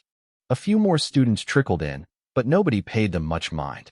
That changed when a girl with long silver hair stepped through the door. The room went silent again. If I had shocked them with my clothes, she stunned them with her beauty. She walked in with a calm, indifferent expression. A skinny guy in expensive magic robes immediately jumped up. He flashed a bright smile and pulled out the empty chair next to him. He made a grand, gentlemanly gesture, inviting her to sit. She didn't even glance at him. She walked right past him like he didn't exist. The guy stood there, face flushing with embarrassment, but since everyone's eyes were still glued to the girl, he managed to sit back down without too much notice. I recognized her instantly. It was Kalala. I remembered she was a lightning mage, so it made sense she was in this class. As I realized why she was here, she spotted me too. It was hard to miss me. Even though I was trying to be invisible in the back row, my warrior clothes stood out like a sore thumb. She looked shocked for a second, probably remembering my strange performance at the testing center. Then, the corners of her mouth curled up into a tiny smile. That smile nearly destroyed the soul of the chubby boy sitting in front of me. He looked like he'd been struck by lightning. He probably thought his goddess was smiling at him. His shock only grew when she walked toward our section and took a seat diagonally behind him. She sat right to my right, separated only by a narrow aisle. The chubby boy was too terrified to move. I could practically hear his brain racing, wondering if she sat there just to look at him and worrying if his hairstyle looked good from the side. Kalala settled in and glanced around. Then, she tilted her head and just stared at me. I felt awkward. Yesterday, she wouldn't even say hello, and now she was doing this. I decided to be the bigger person. I forced a stiff smile and gave a weak wave. I told her it had been a long time. It was a clumsy greeting, and it made her burst out laughing. She looked at me with a sweet, mocking smile and called me a fool. My face went dark immediately. I turned my head away, swearing to myself that I would never talk to this crazy girl again. Seeing me sulk only seemed to amuse her more. Ever since she grew up, every boy she met was refined and polite, always trying to show off like a peacock to impress her. But I was different. I was blunt and a little bit stupid. It made her curious, which was why she had impulsively sat next to me. We were speaking quietly, so the others couldn't hear us. They just saw the silver-haired goddess laughing at the weird kid in the warrior suit. A few guys quietly moved their seats closer to the back, desperate to be near her. The other girls in the class just sighed. None of them had the courage to try and compete with her looks. Just as the tension in the back reached its peak, a bell rang. A young female instructor walked into the classroom. She was just as beautiful as Kalala, but in a different way. She was elegant and mature, her purple magic robes hugging a figure that left the boys in the room breathless. She stood at the front and introduced herself as Ayla. She told us she would be our class teacher and that we could come to her with any problems. The boys were ecstatic. 2 goddesses in one small class. They felt like they'd hit the jackpot by coming to St. Gobain. Ayla was a top graduate herself. Her grandfather was a famous professor and a great archmage, and her parents were high-ranking officials. She was already a second-rank mage, which was more than enough to lead a freshman class. Because she stayed at the academy to teach, many of her former classmates had stayed behind just to chase her, though none had succeeded yet.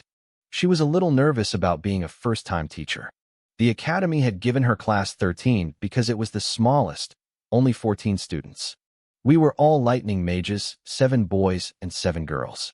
Lightning mages were rare, but they were known for having the highest damage output of any element.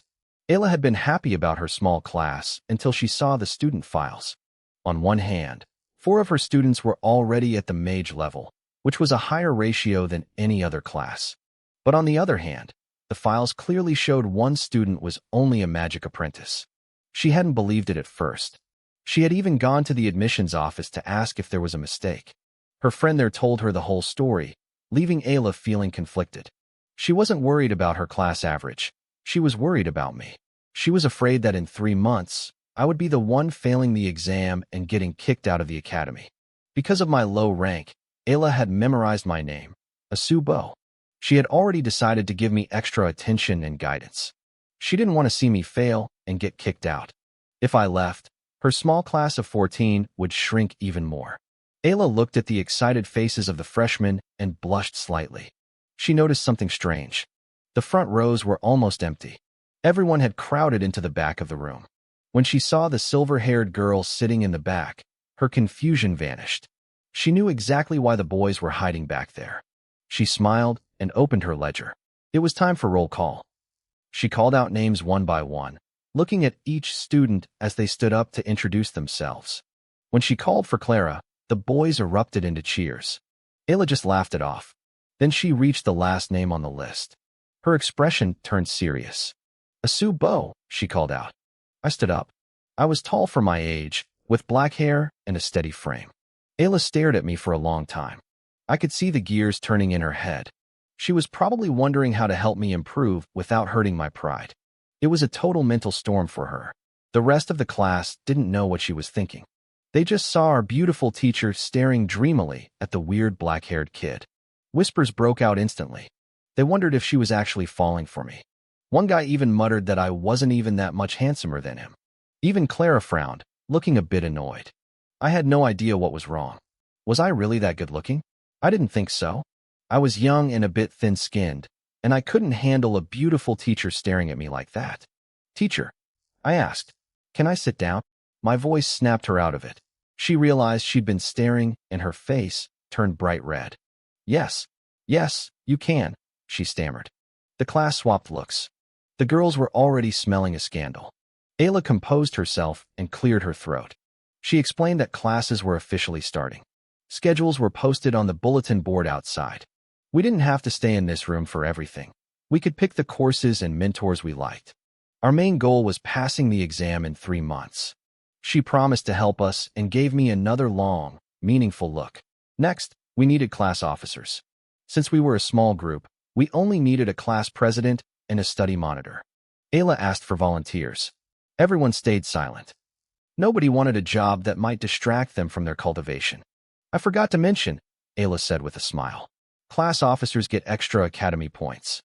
That changed everything. Everyone started shouting at once. We all knew how important points were after the principal's speech. But then, a single voice cut through the noise. Clara stood up and applied for the presidency. The room went dead silent. Then, thunderous applause broke out. No one dared to oppose her. When you have that kind of beauty and talent, you win by default. Clara is our president then, Ayla said happily. Now, who wants to be the study monitor? Several boys looked ready to jump. I was just minding my own business when I felt a sharp glare. I looked over and saw Clara staring at me. Her eyes were practically ordering me to volunteer. I immediately looked out the window. I wasn't that stupid. A first-rank magic apprentice acting as a study monitor? The whole school would laugh us out of the building. The job eventually went to a skinny guy named Kyle. He was a first-rank lightning mage from a powerful family. He looked thrilled to be working alongside Clara. He kept turning around to sneak glances at her, but Clara ignored him. She looked like she wanted to hit me with a lightning bolt. Ayla handed out our official uniforms, dark green magic robes. She told us we had to wear them from now on. With that, my life at St. Gobain officially began. I pulled on the robe. It felt strange, but at least I didn't look like an outsider anymore. Our first lesson was basic magic theory, taught by Ayla. She was a brilliant teacher, and between her knowledge and her looks, the class was hooked. Except for me. I was the disaster. I had never studied magic a day in my life. Everything I knew came from eavesdropping on my younger sister's meditation sessions. I had only tried it a few times out of curiosity. Now, I was sitting in a high-level magic course with zero foundation. Even though I was smart, I started sweating. It sounded like a foreign language. Everyone else was nodding along while I sat there in a daze. Clara noticed I was struggling, but she didn't say anything. She just gave me a quiet, pitying look. The academy schedule was 4 classes in the morning, then free time for cultivation. I sat through 4 different teachers that day. 2 of them were specialized lightning courses. I gave it everything I had, but the gap was too wide. These kids had years of elite tutoring and family resources. I was just the 3rd son of a general from a tiny vassal state. I felt a heavy weight in my chest. If I kept going like this, I'd never catch up. The 3-month exam felt like a death sentence. I walked back to dorm 138, my mind a mess. My 3 roommates were sitting in the living room having tea. When they saw me in my magic robes, they froze. They looked at me like I was a ghost. Yesterday, I told them I was a 3rd-rank warrior. Now I was dressed as a mage. I didn't feel like explaining the mystery. I just waved a tired hand at them and headed straight for my room. The eldest, Jean Zhe, called out to me before I could reach the stairs. Old 3, I've got some high-quality tea here. Come sit down and chat with us. I froze. Hearing him call me Old 3 hit me harder than I expected. Back home, my 2 older brothers always called me that. The nickname made a wave of warmth wash over me, melting some of the icy stress I'd been carrying all day. I looked back at the 3 teenagers. They were all smiling. I forced a smile back. Sure, I'm actually pretty thirsty. I walked over to the tea table and sat down. I didn't care about looking like a proper mage. I slumped into the chair, crossed my legs, and downed a cup of tea in one gulp. I couldn't tell if the tea was expensive or not. I just needed the hydration. Jinze gave me a wry smile and shook his head, refilling my cup with leaves that probably cost a fortune. The second brother, Yusei, remained his usual cool, silent self. He sipped his tea slowly, looking like he actually appreciated the price tag. The youngest, Nji Luo, was practically vibrating with excitement, his eyes darting between us like he had a massive secret to share. Jinze waited until I finished my second cup before leaning in. What's wrong, Old 3? You look like you've lost your soul. Did a girl reject you? Or is it something we can actually help with? I looked at him with genuine gratitude. He didn't grill me about why I was suddenly wearing a magic robe. He gave me an easy out, a joke I could have laughed off if I wanted to keep my secrets. But the old 3 comment had broken my defenses. I needed to vent. I sat there in silence for a moment, then I let it all out. I told them everything. My actual strength, why I'd never studied magic before, how I'd basically cheated my way in yesterday, and how utterly lost I was in class today. I kept the family's life or death situation and the details of my journey a secret, but I laid bare my academic crisis. They sat there, mouths hanging open. They hadn't expected the harmless kid from yesterday to have such a wild story. They realized now that I wasn't being humble before. I really was just relying on pure guts and luck. Jinzei grew serious. Old 3, you and I are the only mages in this room. I've been busy with my family's business lately, so my progress has slowed, but I can teach you the basics. I'm a water mage, so I can't help with the lightning specifics, but I can give you a solid foundation. He paused, then added, I'll also give you a basic meditation technique to help you gather mana faster. I thanked him sincerely. He just waved it off. We're roommates. We're brothers. Yusei spoke up next. I don't know magic, but my cousin is a top-ranked earth mage in the senior class. I can bring him over to tutor you. I thanked him too, but told him Jinzei's help would be enough for now. I didn't want to overcomplicate things while I was still learning to crawl. And Ji Luo reached into his storage ring and pulled out a bracelet. Third brother, I don't know magic either, but my family makes magical artifacts. This is one of my best works. It boosts the power of low-level spells by 20%. It's a one-time use item, but it might help you during that 3-month exam. He scratched his messy hair, looking a bit embarrassed. I haven't figured out how to make them permanent yet. I took the bracelet, looking at the 3 of them. Their eyes were full of nothing but encouragement. My vision blurred slightly. I didn't say much, but I burned this moment into my memory. One day, I would repay this debt. The atmosphere in the room shifted. By opening up, I had cleared the air and turned us from strangers into a real team. We were just 4 teenagers, and in this moment, the weight of the world felt a little lighter. Then, Ji Luo's eyes lit up again. He decided to take our bond to the next level by sharing the most important information a freshman could have, the top 10 most beautiful new students list.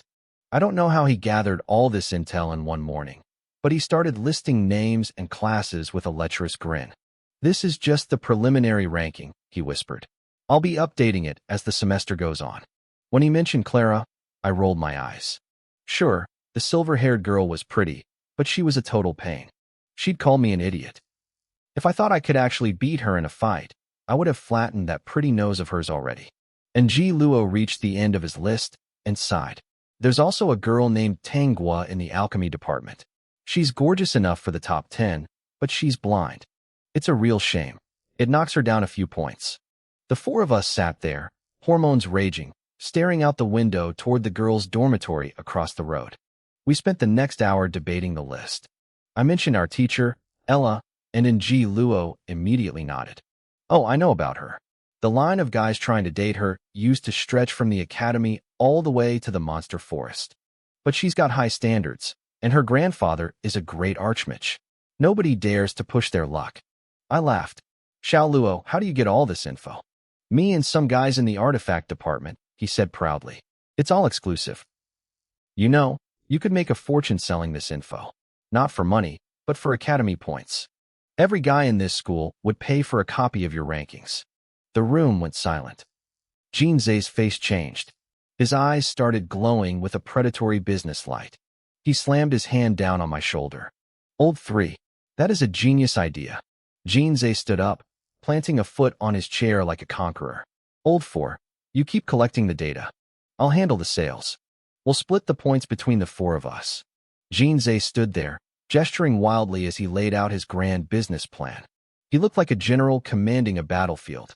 And Ji Luo just sat there, rubbing his sore shoulder and staring at our leader like he'd suddenly turned into a stranger. Old 4, and Ji Luo, was a simple guy. As soon as he heard Jinzei's pitch, he was all in. He promised to start gathering first-hand data for the top 10 beauties list immediately. But then Arthur, our old 2, started getting anxious. Wait a second, one of you is gathering intel, one is selling it, and one came up with the idea. What about me? I want a cut of the points too. What am I supposed to do? And Ji Luo thought about it for a second. Second brother, I actually have the perfect job for you. See, this business is going to be a little dangerous. You're the strongest among us right now. If we get cornered by a mob of angry boyfriends, you're the one who has to jump in and protect us.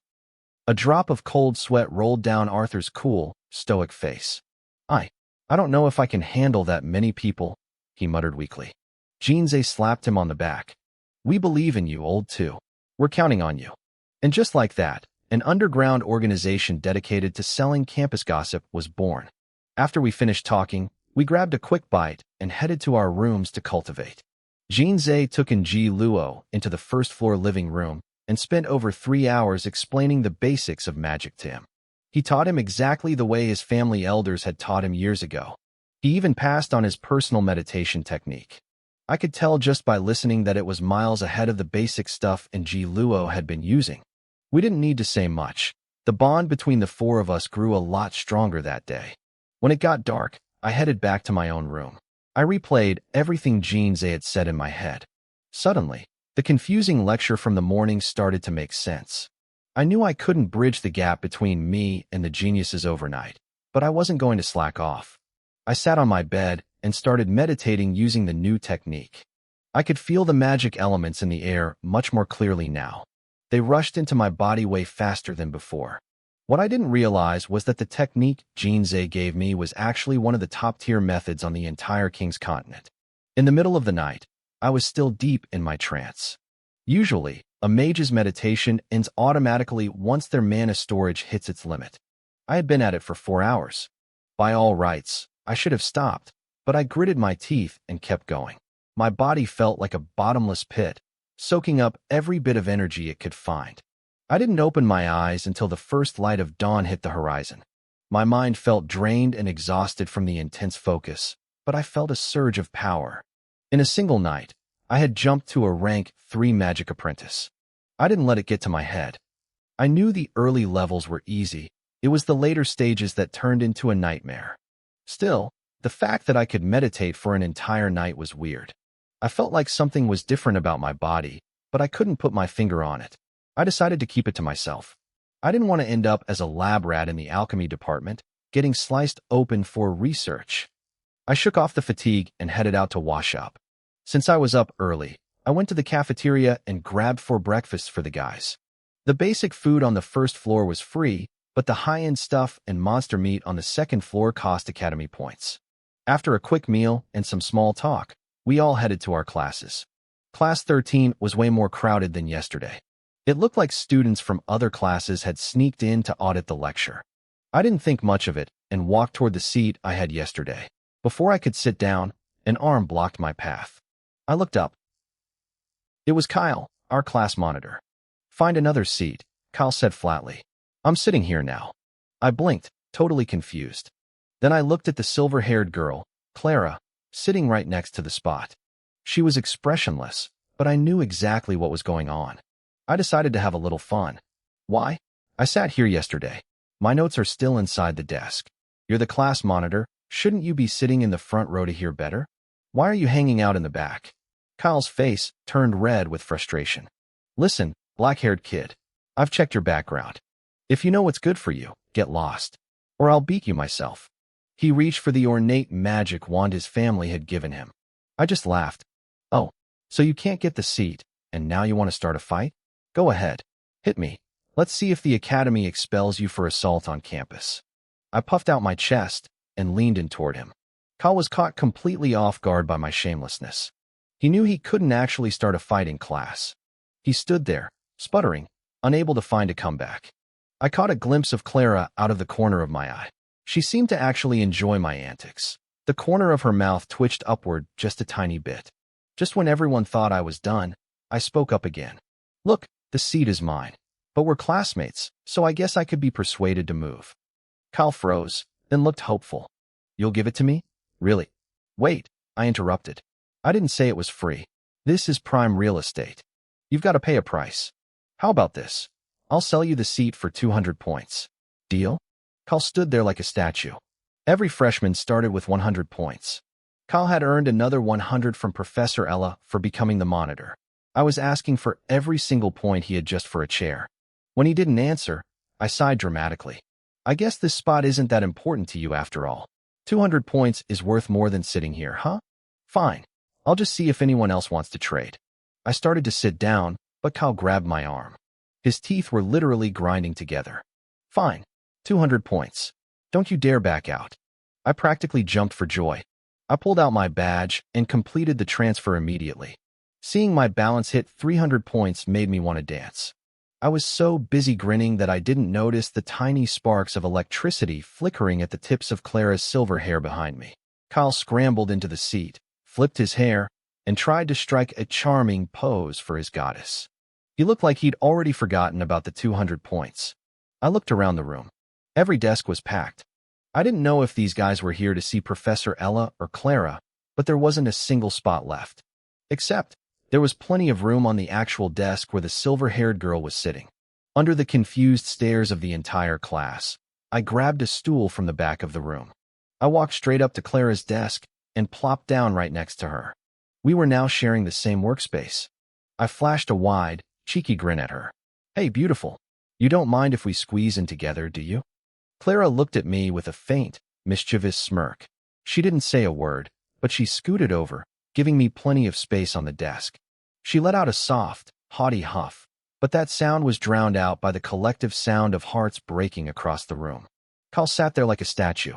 He stared at me, his eyes wide with disbelief as I sat right between him and his dream goddess. I was a human wall, blocking his view entirely. I could almost see the steam coming out of his ears. He had just paid 200 points for a seat that was now useless. I felt a little bad, but mostly, I felt rich. The rest of the guys were gnashing their teeth too. I could see them thinking the same thing. If I had just sat there, would she have let me stay? They were furious that a black-haired nobody had beaten them to the punch. Feeling the heat of 100 angry glares, I pulled my head in like a turtle and pretended to be very interested in my notebook. Clara didn't seem to notice my embarrassment. She was twirling a lock of her silver hair around her finger, looking like she was in a surprisingly good mood. When the professor walked in, the death stares finally shifted away. I tried to focus, but after 2 hours, my head was spinning. I could handle the basics, but as soon as the lectures turned toward advanced magic theory, I was lost. I was a third-rank magic apprentice, but my brain was still wired for physical combat. I knew I couldn't waste time like this. I put my head in my arms, sinking into deep thought. Clara glanced at me, her finger hovering as if she wanted to poke me and tell me to pay attention, but she pulled back at the last second. On my other side, Kyle let out a disdainful snort. I knew what he was thinking. 2 days in, and he's already sleeping? My goddess would never fall for a loser like this. Suddenly, I bolted upright. I had an idea. Without saying a word to anyone, I turned and sprinted out of the classroom. The professor and my classmates just stared, probably thinking I'd finally lost my mind. But the academy was a free place. They just shrugged and went back to their books. Only the silver-haired girl next to my empty seat looked a little bit annoyed. I ran straight for the martial arts training grounds. I wasn't crazy, I had a plan. Principal Sanin said that to pass the exam, you just had to reach the rank of martial master or mage and deal effective damage to a test dummy. In the magic college, I was a lowly third-rank apprentice. But in terms of physical cultivation, I was already a third-rank warrior. If I spent these 3 months training my body instead of memorizing spells, I could break through to martial master and pass the test that way. The rules didn't say a mage couldn't attend warrior classes. I felt pretty brilliant until I actually stepped onto the training field. The moment I arrived, everyone stopped to stare. A guy in flowing silk magic robes standing in the middle of a dusty martial arts arena? It was a sight they hadn't seen in a century. I ignored the whispers and started looking for my brother, Asubo. I figured if I joined his class, he could help me catch up. But the training ground was massive, and there were nearly 2,000 new warriors. I was wandering around like a lost goose when a booming voice stopped me in my tracks. Hey, you in the magic robes. What do you think you're doing here? I turned toward the voice and saw a middle-aged instructor in silver blue armor. My heart sank. It was the same guy who had supervised my entrance exam. He knew exactly who I was. Just passing through to listen to a lecture. Instructor? I called out, trying to make a quick exit. Don't mind me. The instructor smirked. He knew my background, and he definitely knew why I was there. Since you want to hear a warrior lecture so badly, get over here. I'm teaching a class right now. I hesitated. I had basically scammed this guy during the entrance exams. Joining his class felt like walking into a lion's den. Oh, I wouldn't want to trouble you, sir. I'll just find another class. His smile widened in a way that made my skin crawl. If you want to find someone else, I won't stop you. But about that final exam, I stopped dead. He had me. He knew exactly what I was trying to do. I turned around, plastered a fake, flattering smile on my face, and ran over. It would be my absolute honor to learn from you, sir. I just didn't want to take up your precious time. He nodded, looking satisfied. Go fall in line then. I followed him, cursing his entire family tree under my breath. When we reached his group, my jaw dropped. There were over 100 students in his class, while most other instructors only had 30 or 40. Was he really that good, or just that scary? The other students whispered as I joined the ranks in my robes. The instructor, Eng, cleared his throat. Listen up. This is Azura. He'll be joining Class 8 from now on. Now, back to combat training. 10 at a time. Give me everything you've got, and try to hit me. I blinked. Was warrior training really this blunt? The first 10 students charged at Eng like a pack of wolves. Seconds later, they were flying through the air in every direction, hitting the dirt with painful groans. Group after group charged in, and group after group got swatted away like flies. I swallowed hard. I looked at my thin magic robes, and then at the instructor's heavy boots. I realized I was probably going to be the one who flew the farthest. I really wished I hadn't called him uncle twice during the walkover. Next group, Eng shouted. It was my turn. I gritted my teeth, kept my head down, and charged forward with the rest of the pack. I heard a series of dull thuds, the sound of fists hitting flesh, and then, just like everyone else, I felt the world tilt as I was launched into the sky. I lay on the ground, groaning along with everyone else. My body ached, but I kept one eye open. I noticed Instructor Eng frowning.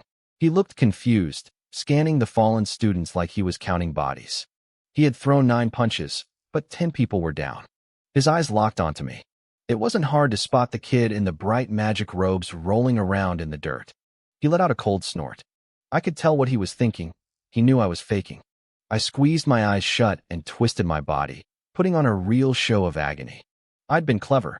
When the group charged, I didn't wait to get hit. I just leaped backward and tumbled before his fist could even touch me. I came here to learn techniques, not to be a punching bag. I felt zero guilt about it. Suddenly, the final group of students collided with Eng. I was still busy suffering on the ground when something heavy slammed right into my back. The air left my lungs in a sharp gasp.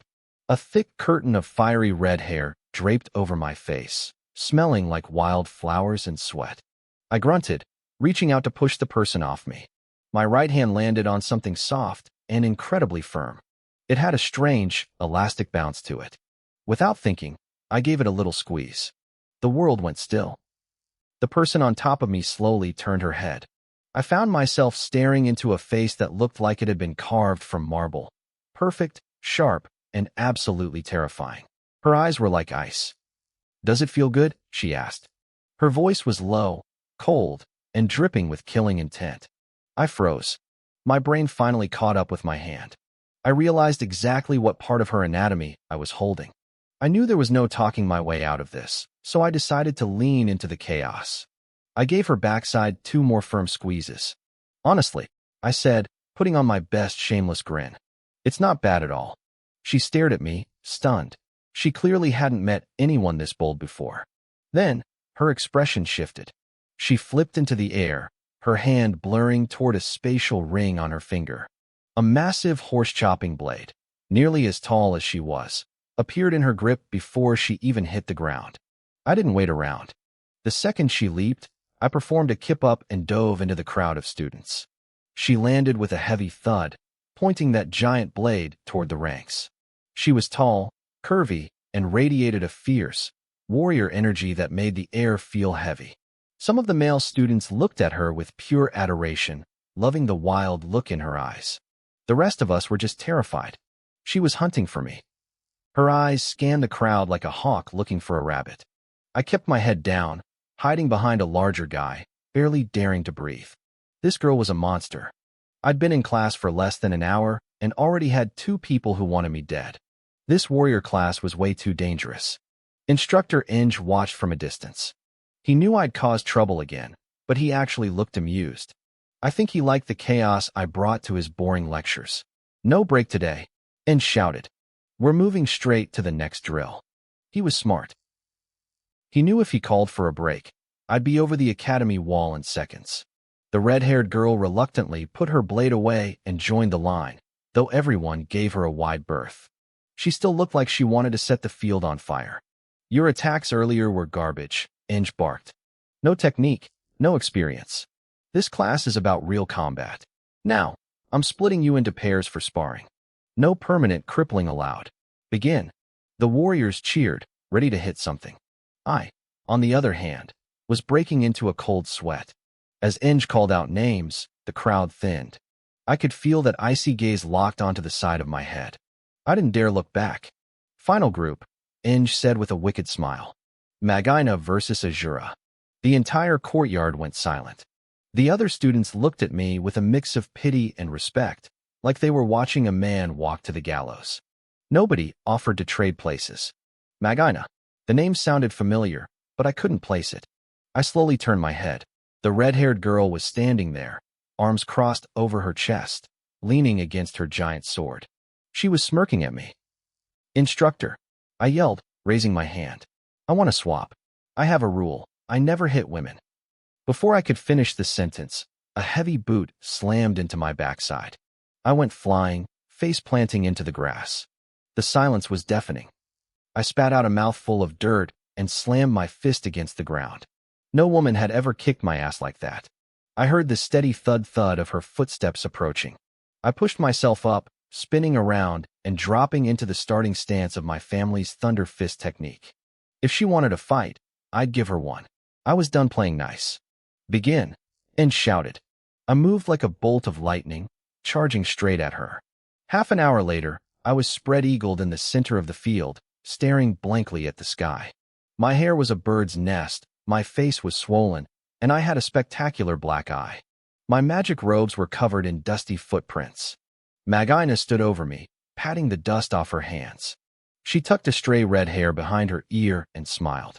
She looked refreshed, like she'd just finished a relaxing spa day. She had to admit, I was a pain to fight. Even though my cultivation was only at the 3rd rank and my techniques were messy, I was cheap. I used every dirty trick in the book, trips, eye gouges, and feints. She'd actually had to try quite hard to finish me off. Suddenly, Magina gasped. Her face flushed, and her breath hitched. A series of loud pops echoed from her joints, and her aura suddenly surged, ripples of power rolling off her body. She had broken through.